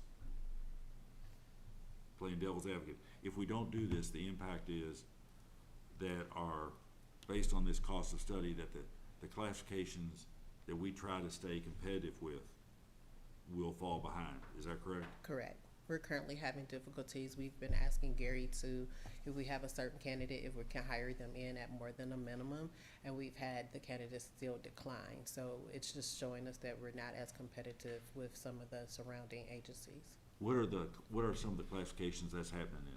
That it was facilities management. We had some difficulties hiring for the safety field assistant. We're currently having difficulties hiring for the apprentice cable installer. And I don't know, but Spectrum, they just announced that their starting rate is like $20. What's happening with like Kentucky American, Kentucky, KU, Louisville Water, those kind of companies? Do we have any idea what, I know the city's proposed, and this is more of our budget hearing, but the city's talking about what, 5 plus 3, is that correct? I'm not for sure. Something like that in terms of, Gary? I heard there are some discussing for their budget number, but they're going to present to us commission soon. And we don't know I what. heard a total number, but it's not confirmed. It's Right. a decision for commission. Preliminary effort is like 8% total budget. And that's what the but state's I can't getting. speak for them. And that's what state government's getting. Yes. And we haven't heard anything what county or the schools or county government or the schools or. County just have the same consultant done quite a bit of study. They present to the county, but I don't know the decision. Right. The city and the county did a conversation study with our consultant Blair Johansson. So even if their cost of living isn't high, it's because they have just moved their salary grades or did a study to make their positions competitive. And they've Or already that's made my those belief. and they've already made those adjustments in this fiscal year. I haven't had confirmation. I know they were still working on their conversation study with Blair Johansson. I have one question. Yeah. Nichelle, is there a uniform jump here in terms of percentage between, for example, does grade 102, the minimum for 102, is it the same percentage as the increase we're looking at the jump for 113? So I don't think it is from No. what I look at. No, so grades 102 to 107 is increased by 85% from the midpoint. Okay. We did that because those were some of the grades that we were having difficulties hiring for. Okay. And then grade 108, the increase was 83%. And the difference for that grade is because there was some compression between grade 101 and 103, and we wanted to make sure we address that. And then grades 109 to 124 is 80%. Okay. Thank you. Do we have any other questions for Nichelle? Is that acceptable to you all to Pass over this? take no action Yep. on this, and it will be on the agenda along with a lot of exciting topics on May 31st. But so, I mean, we've got a lot of salary issues to sort through on the 31st, so, I don't think, we don't have to take any action to pass over this, do we? No. Yeah. So, Nichelle, thank you. All right, thank you. And look forward to seeing you on the 31st. Okay, yes, sir. I know you're looking forward to it too. Yeah. About like a root canal, huh? Next item is item 7.1, update on community solar, and add the caveat on this one also. This one also is somewhat similar to the salary issue in that I think the board has expressed a commitment to move forward.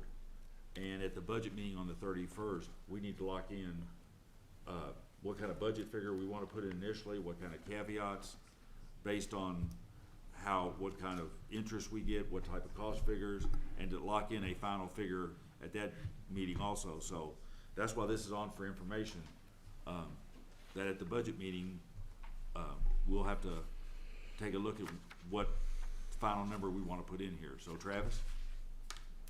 All right, good evening again, everyone. Craig, I think, is trying to join us through Zoom, but maybe having some audio issues, it seems like, so we'll let him I think he's working to see if he can get them resolved or perhaps call in. While he's working on that, I'll just kind of run through a quick recap, and then we can talk about next steps and what we need to do to, again, get everything lined out for the budget meetings to move forward.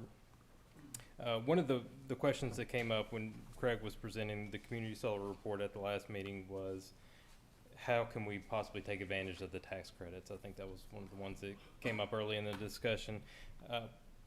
Done some research on that. Craig has done quite a bit of research to help provide an update on that.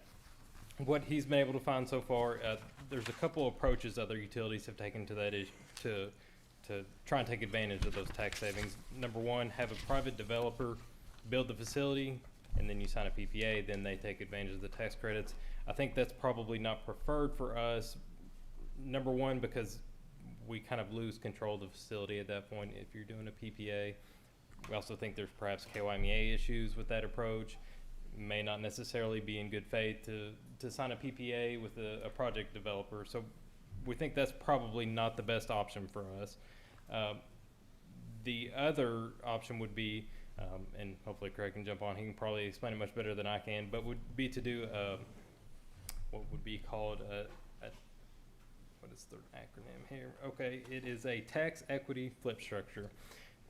Essentially, we looked at a utility. They formed an LLC and worked through the tax equity partner, which allowed them to monetize the tax credits.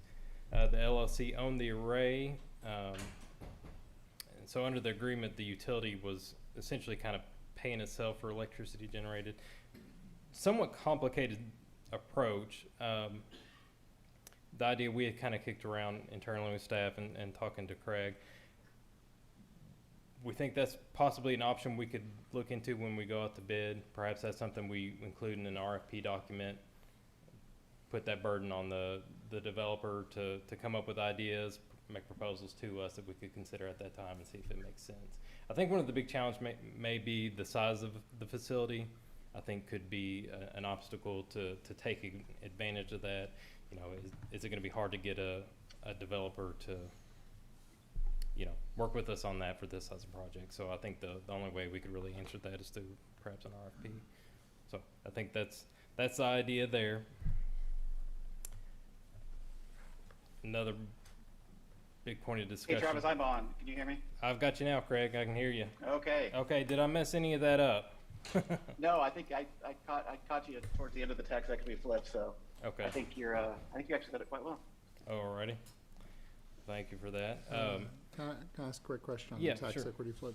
Is that, that's the tax credit and accelerated depreciation? Do you get both through that, or is it just the tax credit? Yeah, basically the way tax equity flips work is in the first few years of the operation, 99% of all the costs and revenues would go to the tax equity partner, and that's usually when they're recovering their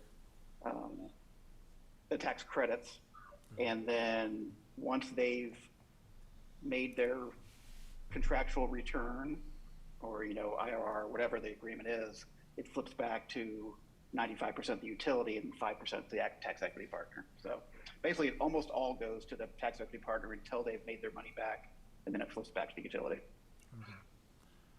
Okay. What states did you find, like, where is this being done generally?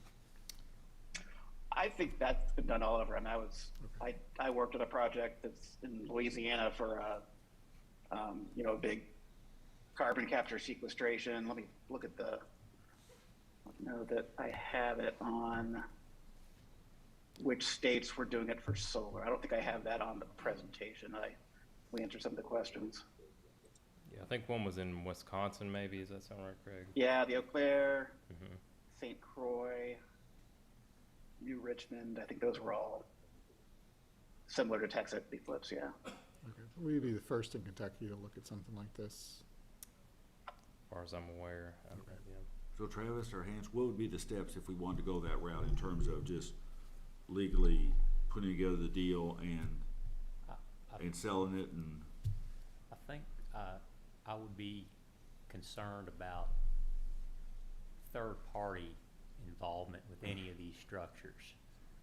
the KYMEA issue is one thing we need to sort out. Your PPA with KYMEA, like Travis talked about, that's your exclusive power provider, the Right. all requirements contract, of course.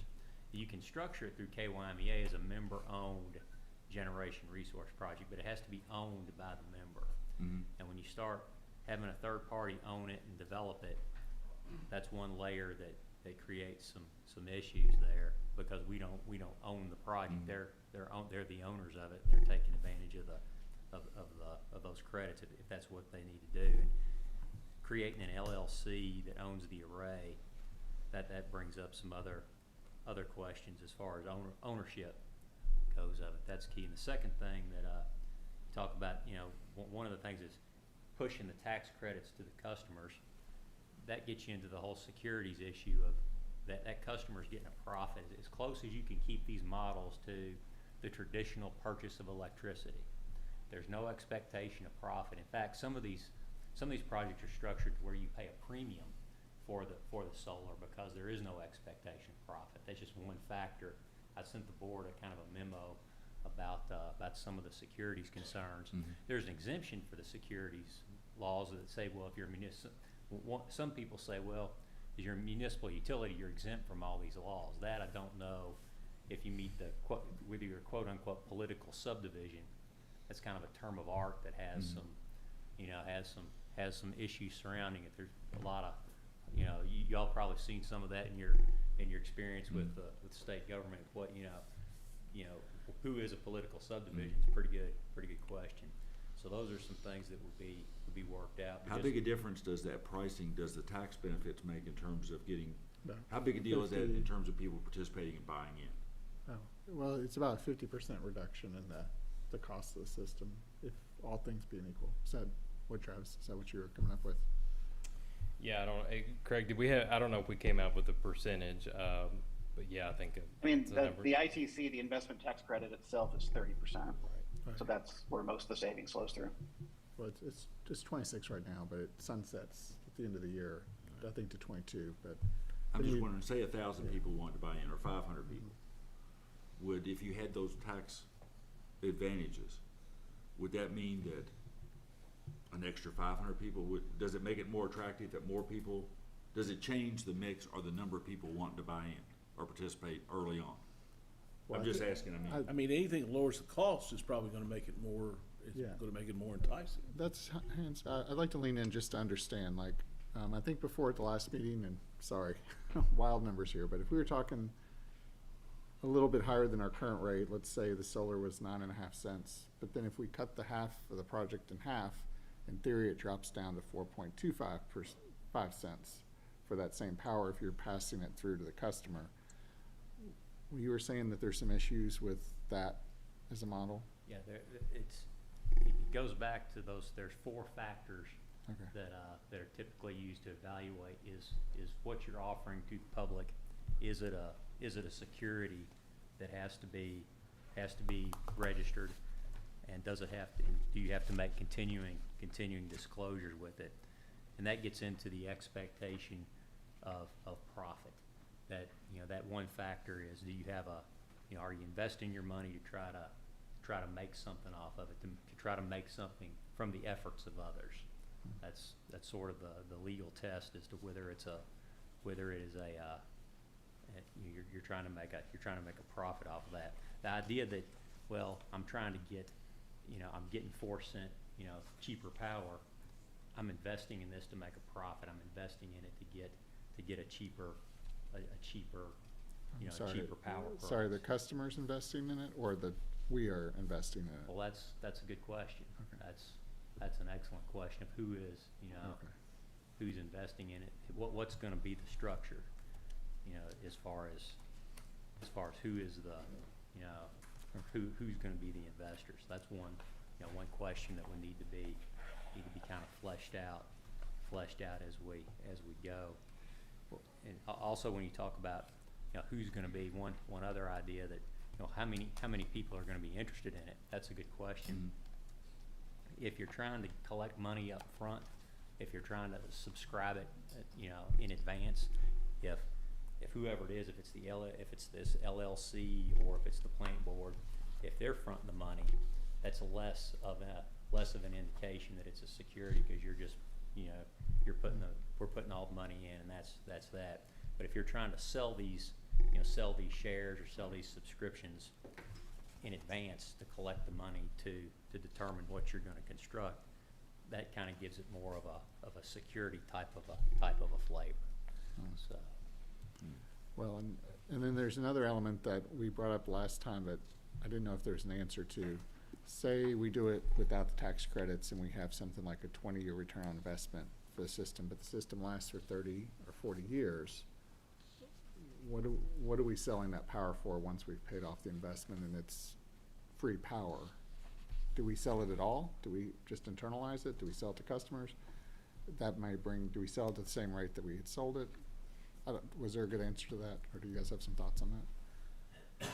I think the way I look at that, if you have people that under the ownership method bought into the system, they would have paid off their investment in theory, and they would continue getting the credits on their bill. And if they went the monthly route, and we kind of discussed this, I think they would, whether it's $5 a month, I think under that scenario, you would either reevaluate that amount and lower it to a new monthly amount to factor in the remaining life of the asset. But I think for the people that, if they invested up front and hung on for 20 years, I think they should continue to get that energy credited on their bills after the life of the asset, if it's still continuing to run. Well, and if I'm not mistaken, our last meeting, you said the monthly was your kind of suggestion to how to look at this, because BMU did the upfront and they had a big fall off in their later phases, right? I think the discussion was kind of off doing a hybrid. A hybrid. And then kind of maybe, I think we're still kind of preliminary in defining what the community is interested in and what would attract the most attention. So I think, it may be preliminary to pick one or the other at this point. Okay, and then Hans, you're saying that there's a security question that kind of goes with one, but maybe not as much with the other, right? Yeah, to the extent you can keep it as much as you can model it along, just it's a traditional paying your electric bill every month. Okay. That's what you want to get at. I wasn't on the call for the tax equity flip structure, so I don't know about how to structure the LLC and so forth, but I would shy away from getting third parties involved because that raises the ownership questions with your PPA with KYMEA. Okay. But maybe that can be worked out. Travis, is somewhat. Craig, what is the majority of these that have gone on in other states? What structure are they using?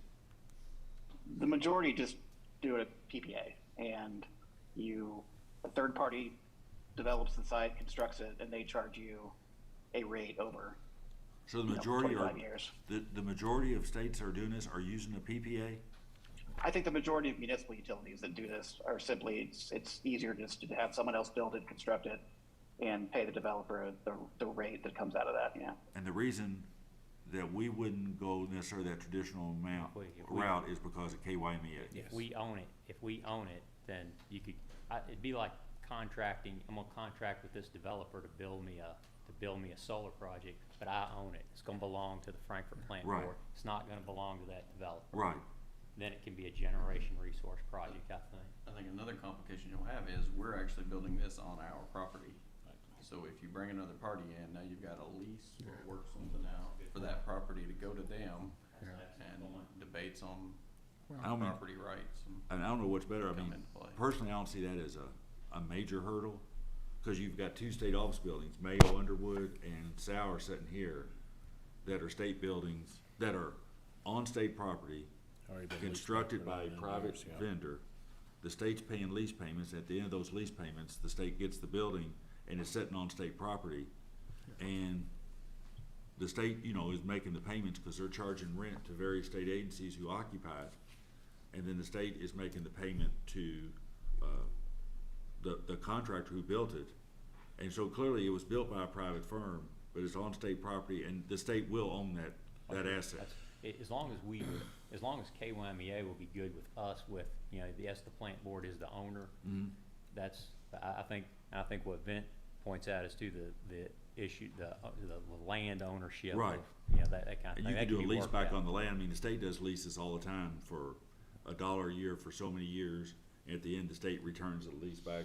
Library, I mean, that can type be of, worked. not on solar, but that type of transaction on real estate is not unusual in state government. I mean, that's done, I mean, there's, Fairgrounds does it on Sure, you can get- hotels. I mean, Fairgrounds owns a bowling alley, or used to. I mean, there's ways to do it, so.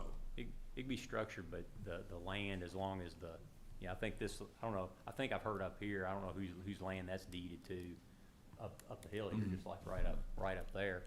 I don't know if that's included in this Yeah. plot or not. I mean, I would That'd say, be- this is just me, but if we were to build it on this property, then we would never give them title to that property. Oh, that's absolutely. I mean, we'd own the property, they'd lease it to us for the express sole purpose of building it, and we'd have exclusive use ownership of the asset, whatever was generated, and it would return back to us. Yes, sir. That's simple enough. That's just like building this building on this property. We have a contractor build the building, it belongs to us. I think the tricky part is with the taxes. Yeah. The private party has to own the Facility. solar array to get the tax credits to pass along to somebody else. That's what creates the complexity to it. Let me ask this one other question. If we went the PPA route, we put an RFP out, is there any reason to think if we go through a PPA to build it based on specs we want, and then the possibility of expanding it later if we have more, can they do it faster and cheaper than if we do the contract ourselves for a contractor to actually build it? Or can they build it cheaper, or can we build it cheaper to control the contract? Because we'd be buying, we're tax exempt. I mean, is there any financial benefit? I mean, it might be easier to do a turnkey and say, go build it for us, but is it cheaper and faster, or is it just easier? I don't know that I would have a PPA with the developer. I wouldn't have a purchase power agreement with the developer. I would have a contractor build the solar array for us. It would belong to us, and I would try to set it up as a generation resource project with KYMEA. I wouldn't have a PPA with the developer. I'd have a construction Right. contract I wouldn't be purchasing power from that developer. Right. They're gonna build it for us for X dollars, then we're gonna take that and use that as a generation resource project with KYMEA that we're in turn gonna somehow have subscriptions to. So we'd still be letting the bids ourselves anyway? Correct. Okay.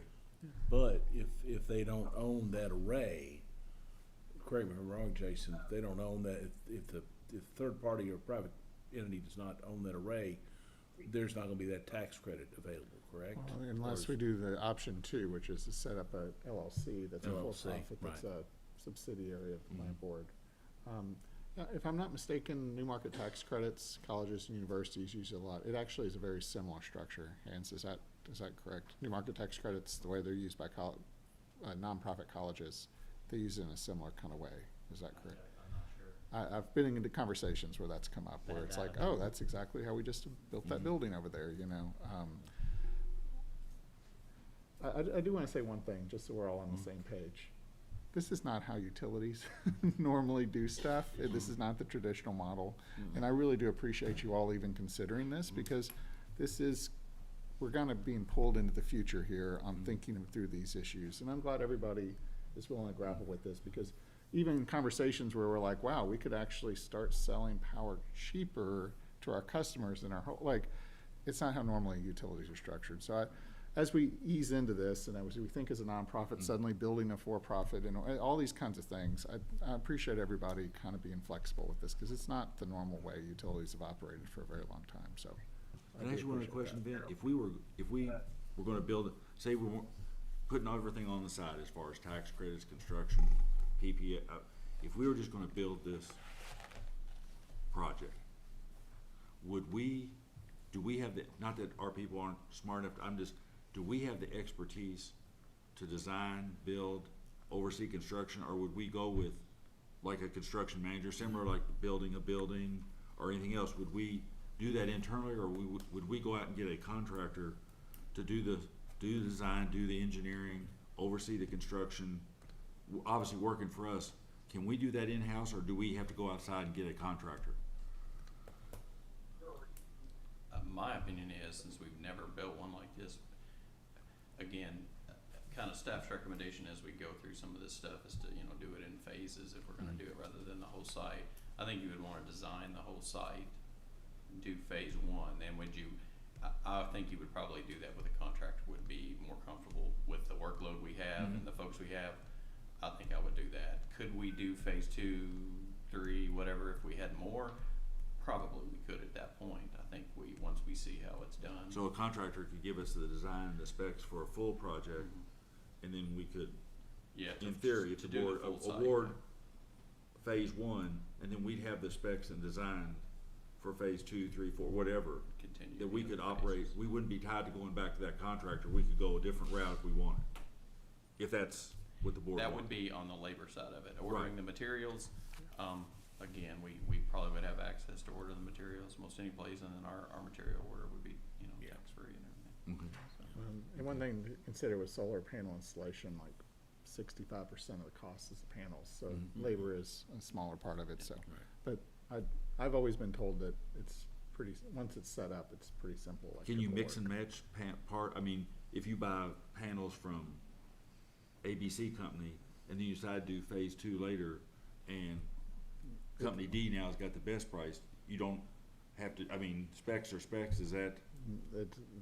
There's nothing, and my understanding is there's nothing, it's all apples, oranges, bananas and stuff like that. My understanding is the inverters, where it all starts to connect up, is around the inverters, and that's where you gotta have sort of everybody communicating with each other. The inverters are kind of what moves the power around and communicates. But obviously panels are changing constantly, so if you did a phase 1, 2, and 3, you probably would have different types of panels. Yeah. But That's what we were kind of discussing, is trying to do the phases based on inverter size, and you would try to match your panels and everything for that inverter size or that phase you were gonna do, and try to keep all that the same. And then, depending on how fast things move, you could be a couple of years and your panels could be better, your different inverter technologies. They may set side by side, they may be tied to similar racks, but they would probably produce a little more energy per unit as time went on. Travis? I think that kind of leads us right into some of the questions on the size. Vin mentioned going by inverter. We had looked originally at a 570 kW system. That project that was proposed included 4 inverters, so I think if you wanted to maybe slice it up neatly, you would look at 150 kW phases.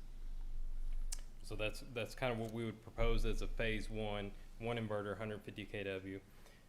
Which would lead into the discussion we touched on a little earlier with subscription levels. Now, of course, if we are able to get the facility fully subscribed prior to construction, that essentially would eliminate any risk to the rest of the rate base to paying the cost of a facility they're not using. It would also, you know, in a sense, kind of keep that cost per share down. So I think that's perhaps part of the next discussion is what's the right subscription level before we say go? Do we get it 100% subscribed and then we issue bids and we build that phase 1? Again, I think from the staff perspective, that's probably the lowest risk. For 150 kW, how many subscribers is that? Do you remember off the top of your head? It was 250. 250? Is each 250 is each. That's 250 It's the size, subscribers. but it's 552 actual subscribers.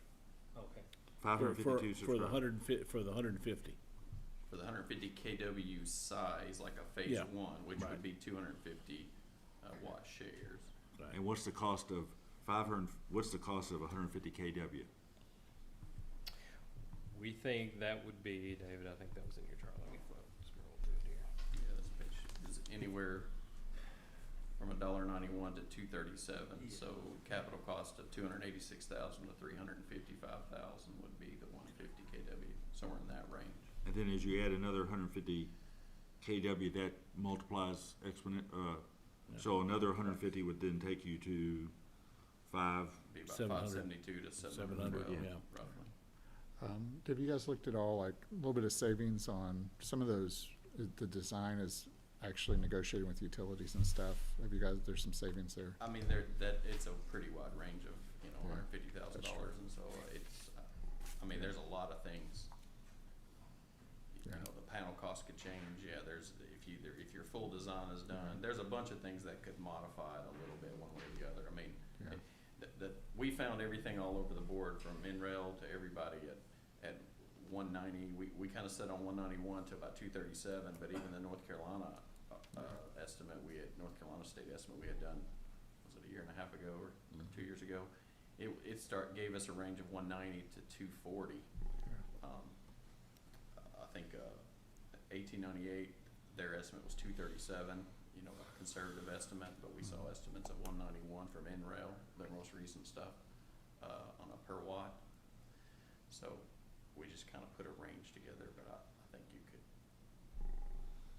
I could absolutely argue for all kind of different. No, it's all good. No, I appreciate it. And the later phases could be cheaper just because you've already done a lot of that. Maybe 10% cheaper because of all the groundwork and. Well, Ms. Lindsay, you have your, I'm sorry. John, once again, that, the number, and fixed back, we've thrown a lot of numbers around.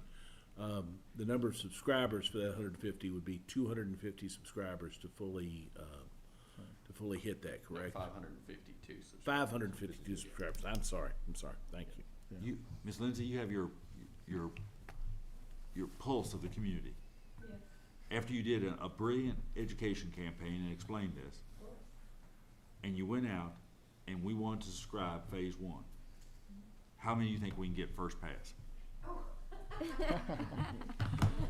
Now we're putting you on the spot. Yeah, I mean, this kind of Just round it to the 10 digit, 680, 690. Yeah, just guessing's allowed. We're Go not for trying it. to nail you down.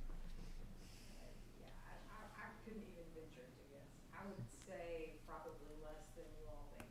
Yeah. Even at the $5, even at the $5. Yeah. Catherine, what do you think? I'm too optimistic. Well, if you were optimistic, what would you think?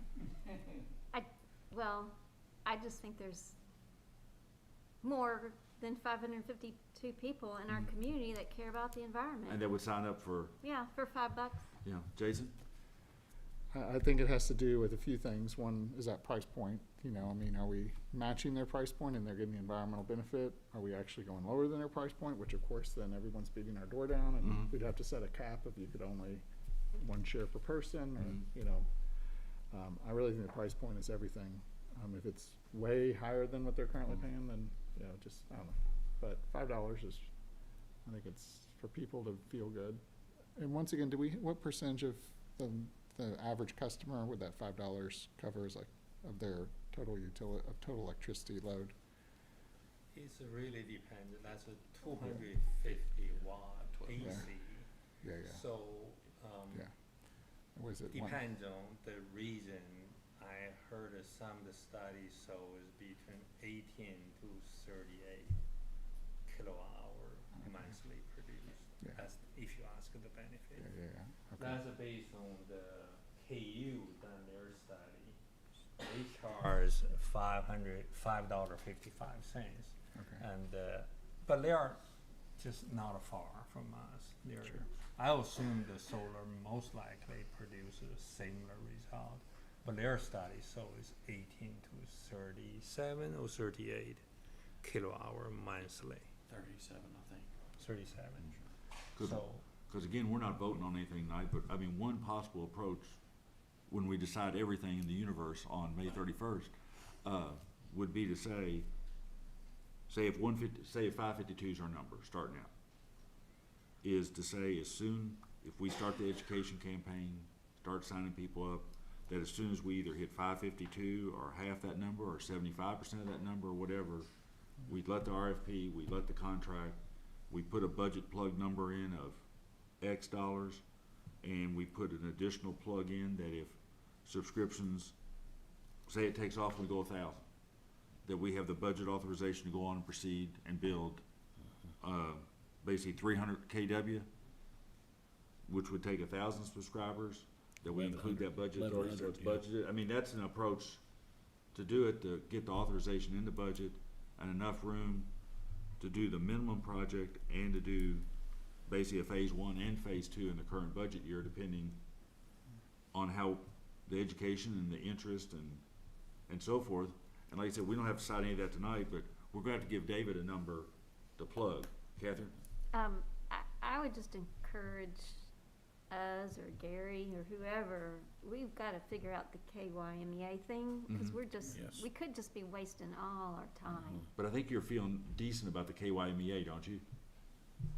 What the board already discussing about last time. I think the management don't have any concern issue. But the board of QMEA, some of them probably catch some of the meeting our minutes last time talked about. Sure. Actually, one of the suggestions is, can this be a KYME project? So some of the board member asking, can we build a bigger than for all the community, then can share that.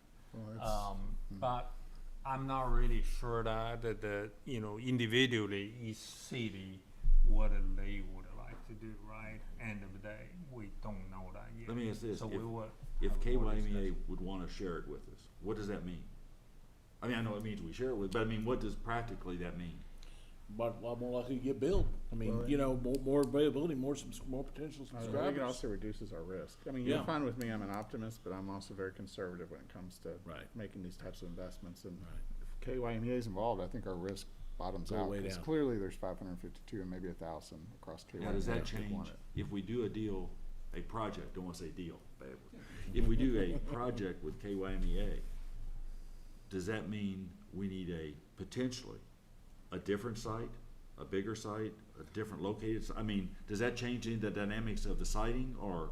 I'm not really sure. Each city have to choose how big their portion would be. Right. For example, currently, if you say assume just based on energy, we are 54%. So you potentially can double the size, if all the city involved that. But I'm not really sure that because But we don't have to I work this think, out before May 31st. We can put in our budget, Yeah. and you can tell KYMEA we're open, Yes. to whatever, I don't know if we wanna decide on May 31st, if we have I mean, this is on for only information night. If we have a preference, if we wanna communicate with KYMEA that we're open to a joint project, or whatever the board's. Well, and just one thing to keep in mind is, there's no reason we couldn't have multiple sites, because as long as you're plugging into a transformer or to a substation or transformer can handle it. Well, we want it needs to be controlled by us. So So we that's don't what I'm get into saying. wheeling, A right. site that we can control, Right. as long as we're wheeling into our own grid, if we can kind of plug it in different Yeah. areas, right? Vince? I'm not sitting here on fire over there, right? It's like, I mean, it's kind of, I keep using the word Lego blocks a little bit, but you could kind of link it into different parts of the system. Yeah, I think your cost changes. The cost changes a little bit. You know, yeah. right now, the land, there is no land cost in this particular Of course. option. So I think as you move it in a different site, you're gonna have to do the finances would change per site. So I think the thing to keep in mind is, I just would caution, I don't think we have to determine some great big site that would solve everything. Right. You can do phases, no matter what size you wanna pick, and you can expand or contract based on whatever interest our customers have. If it's a joint thing with KYMEA and all the other cities are involved, we can truly expand or contract based on what the real desire is from those folks that were participating. So I don't think we have to come up with this thing and decide we've gotta have, 5 megawatts, 1 megawatt, 570 or 150. I think just the idea that you start to do it and progress as the desire is there, you can obviously modify your budget at any point through the year whether you decided to do the full amount here, half or whatever. If your subscription level exceeds, even if you do the full amount, if your subscription level exceeds that, the board I would suggest would probably take up a new agenda item and discuss it and make adjustments to the budget and let new projects. We would have to come back, if we exceeded, again, I think staff has some concerns at the water treatment plant because of possible construction, but if we exceeded what was here, the staff we would be trying to identify new locations and come back to you with all those operations and then costs. And so, again, based on evaluating KU and LG&E's interest and Berea's interest in different places like that, it's about 1% of the customer base seems to be where generally is how many subscriptions you have. That may be totally different in Frankfurt, but generally that's what, if you go back and look at those in this region, that's what you get. So, you know, I would just caution to try to size it. If you're doing a capital outlay, at least start somewhere along there would be One thing I suggestion. do want to say that even some of the board member KVME has an interest for this project, but I do want you to know Frankfurt has the most interest based on our community response in the past. I think other might have it, but I'm not sure how much, how big the demand from other cities. Well, let me ask this then, for May 31st, just in a real, little simple budget nutshell, for May 31st, what we would need to have in front of us is a budget plug number, a process that we want to authorize staff to proceed on education, and what a subscription go, no-go date is. No go, no date, more so minimum or trigger level of subscriptions, and then continue to pursue a KYME option. That would get us in the budget with authorization for staff to work on the education, the subscription, proceed with KYMEA. We'd have the money in there, and as soon as we hit a prescribed trigger, we'd be ready to do an RFP, order the equipment, and get underway. Is that, from a staff standpoint, is that basically on the 31st what we would need to be giving you direction on? Vint? I think for the 31st, we really need direction on the amount of money you want to put into the budget for the project. Not long after that, I don't think it has to be on the 31st, but not long after that, we kind of need to get an idea of what size you want to go with, if you want to do phases, and if you do, what size to make those phases, so that we can then start to put together design and engineering type things. Because again, we can't arrive at a price until we kind of bid the project and get that. So we can't get subscriptions. We can't go down that road until we make that happen. And 150 kilowatt KW at 552, from a staff standpoint, is kind of what you all think makes sense in terms of break points for phases. Is that correct? From a conservative, trying to make sure we don't, I guess our goal as staff is to make sure we don't have a situation where we have a large portion that may be unsubscribed, because then that goes to the rest of the rate base until it is subscribed. So our feeling would be kind of go smaller in phases to, you know, kind of guard against that. But again, that's just staff's opinion. It's a conservative financial way of doing it. And But from a building initially, it doesn't make, am I correct? We don't want to build smaller than 150 KW, right?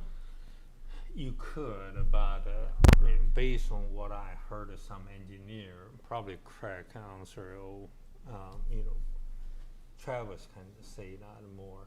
It is the commercial size of the in-water for the three-phase 480 is like 150. It's kind of standard size. Can you say I want to build 100? Yes, but you're going to deviate away from the standard size. You know, that's why. You can do any, but if you want a low cost, best in water, most reliable, you know, some of the consultants tell me, you know, choose 150 as your unit is probably the most wise thing to do. But you don't have to. Really. Does that, Catherine, does that make sense to you in terms of, for what we'll be looking at on May 31st? We're not voting on anything, right? I mean, we're just trying to have a game plan on. Yes, yeah, and I think that size also is like, what's your minimum financially feasible size? You know, like where it's not gonna make sense. you could certainly take more risk with subscriptions, building it. If you had a smaller size, you would have a smaller capital risk, so it would be probably easier to, you wouldn't necessarily have to have 100% subscription rate maybe, because you would have less capital at risk, where if you went larger.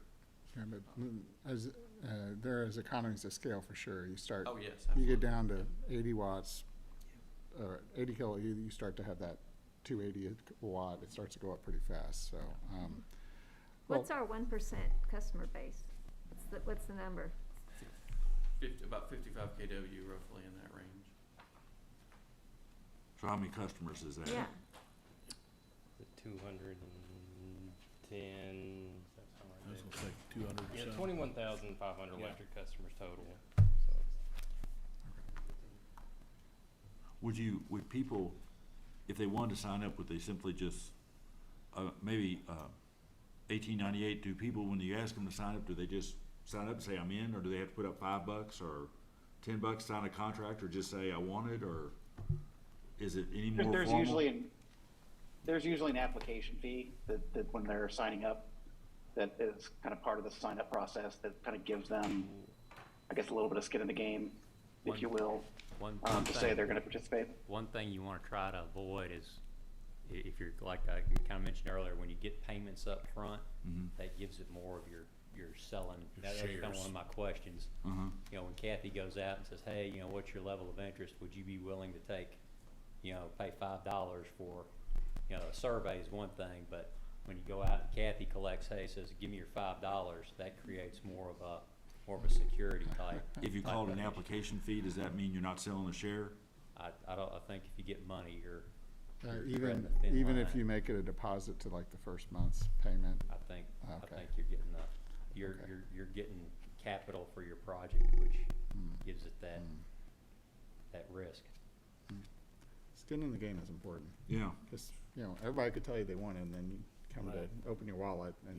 Yeah, I mean, even if people put up $5, they at least, they Even said, I want, $5, yeah. I'm serious, I want to do something, you know, Yeah. but anyway. So, What- so wouldn't it be an expense, Hans, though? Is an expense considered, just an investment or My advice, intent to capitalize with money? Because the application fee would be an expense on both sides. The fee makes it an expense on the person collecting it, and on the person paying it, it's an expense. I wouldn't take money up front, based on the research I've looked at, you know. The court's not gonna make the distinction, I think it's what Hans is afraid of, correct?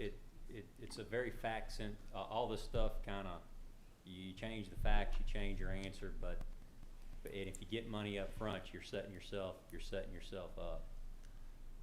You're given, if you say, I didn't take money up front, the inquiry stops right there, if it ever becomes a question. Once we kinda know the size, we've talked with our bond counsel a little bit to see, you know, but these are just kind of generalizations. There's a Supreme Court test, and that's what this comes from, and then there's state law questions as well, so. Yeah.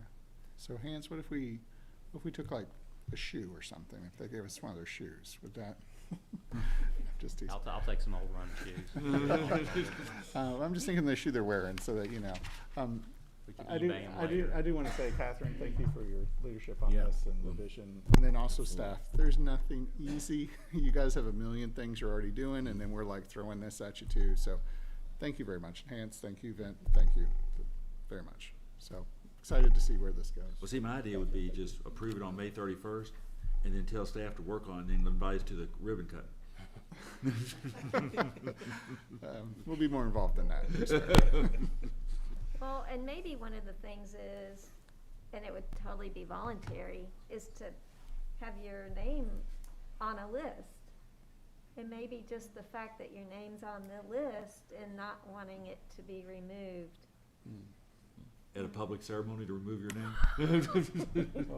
Well, you could have a plaque. Yeah. Your first 100 people have their Yeah. name on the plaque. That's a great idea. That'd We'd be also good. have a separate plaque of those who had their name on and didn't pay. The plaque of shame. Okay. Travis, do we have anything else from 1898 that we need to cover? Thank those guys too. They Craig, did a not great that I can job. recall. I think They we did hit a the great big job. topics. You remember anything else we're leaving off? David, I what else? think that covers it. David, what else do you need that we need to be prepared to give you direction on the 31st regarding this matter? Number. We currently have $750,000 as a plug for now, so I think we're good with. And that covers that would cover phase 1 and phase 2 if we stay with the 150 kW 552 per phase model. Yes, sir. That would cover 1,100 subscribers. Yes, sir, with hopes that the per watt price would come down when we actually build it. Jason, is that Catherine? I would just say to the public that this, additional answers to these questions are now something they can go look at. Right, yeah. 'Cause there is some other stuff that we didn't cover, like for low income, some answers to some of those questions. Right, yeah, I think if they're not already, we can put the slides that Craig worked on the website. And you know, if anybody's watching, community has the ability to restore Catherine's faith in the Frankfurt populace, is, you know, her optimism could be rewarded if we have enough people come up for this, so. And Kathy, we'll be looking for the public media selling campaign of a lifetime. Yeah. Steve? I was gonna say, the question that, the point that Catherine made about KYMEA, I really think that discussion has to happen Yeah. soon. Yeah, very soon. Your meeting, their meeting's what, this Friday? It's Friday, all right. Thursday, they will have Thursday. a board meeting. Friday is their annual meeting. Would we get any direction? Do we need any direction at that point, or ask them for direction that we're considered it? We got a budget coming up. We're open to, we'll look at some options with them. Yes. Actually, I already asked him directly. Uh-huh. I told him last board meeting, said that the Frankfurt Plan Board directed me to ask directly QMEA, you know, work out a process for the community solar. And then some of the board member said, well, they may have an interest to go together. I said, that's wonderful. Yeah. I think that's kind of a conversation end there. But I'm pretty sure, you know, later, I hope in next board meeting, I will ask them directly too, where we are, how many of the members truly have an interest, right? Well, the other thing though is talking to Doug and just getting the mechanics of how this would operate together. I mean, they can work on that right now, even if they don't have a decision on whether they wanna go with it or not go with it. They can at least work on the mechanics of how this will work together. There are some email he been sent out, I've been encouraging him to figure out the model, the plan. So he done some of the preliminary study to say what's the percentage prescription and covering cost. I forgot exactly. He sent out an email. He already worked on it. I just want you to know that, yes. Because that one key thing is, I think we need to have that, you know, if we plug the number in the budget, we're over that hurdle initially. But we need to know where KYMEA stands before Kathy starts her public relations education campaign. I mean, we need to know what we're selling. Originally, I asked him direction is because we have to work out all the legal, you know, because of all requirement. That's the initial conversation I had with them. I said, I want to have a policy, the board of KYMEA can prove, allow the Frankfurt to move forward for our own community solar. But I opened and said, you know, because you suggest, say, if it's KYMEA, will be even better. So I did ask that, and I said, we definitely open for. Because what do you think, Kathy? You need probably at least 2-3 months to sell. Why are you putting me on the spot, man? I mean, I think, you know, there's it would be an ongoing, obviously, campaign, but, you know, to gear up for something, you know, for like a kickoff. Yeah. Yeah, I mean, I think at least 2 months. Yeah. So Gary, you got 2 months to get it done. Well, and I do. We need all kinds of information before you Yeah. start. Well, and if you don't mind, Travis, if you follow up, we do need to understand this cliff. Like, once the system's paid off, how, is it a 14-year payback, is it a 22-year payback? What happens after the system is paid off with the monthly subscriptions? And then, Hans, you did say something that occurred to me. One selling point was, if you're a long-time monthly subscriber, you're locking in that rate, so if the other rates go up, you're suddenly, quote, making a profit because you're paying a lower rate than the electric rate at that point. Huh? One thought, but as long as it kind of resembles your traditional Oh, no, I'm good on that. sale of electric, you're all right. But that's one factor, you're right. Like, yeah, like what I was talking about, if it goes below, but then ultimately if it stays locked in and then over 10 years the rates go higher, then that's the same problem, right? I don't know if it's a problem, it's not Okay. a factor that they kind of. Okay, factor. Look at Okay. that potential Okay. for appreciation, but you might be good.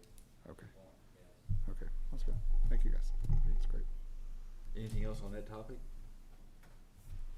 Okay, if not, item 8. Mr. Chairman, I would request the commission to call a closed session pursuant to KRS 61.810(1)C to discuss pending or proposed litigation regarding the contractor matter and an OSHA matter. Do we have a motion? Seems got it. Second, Steve? All those in favor? Aye. Aye. Those opposed?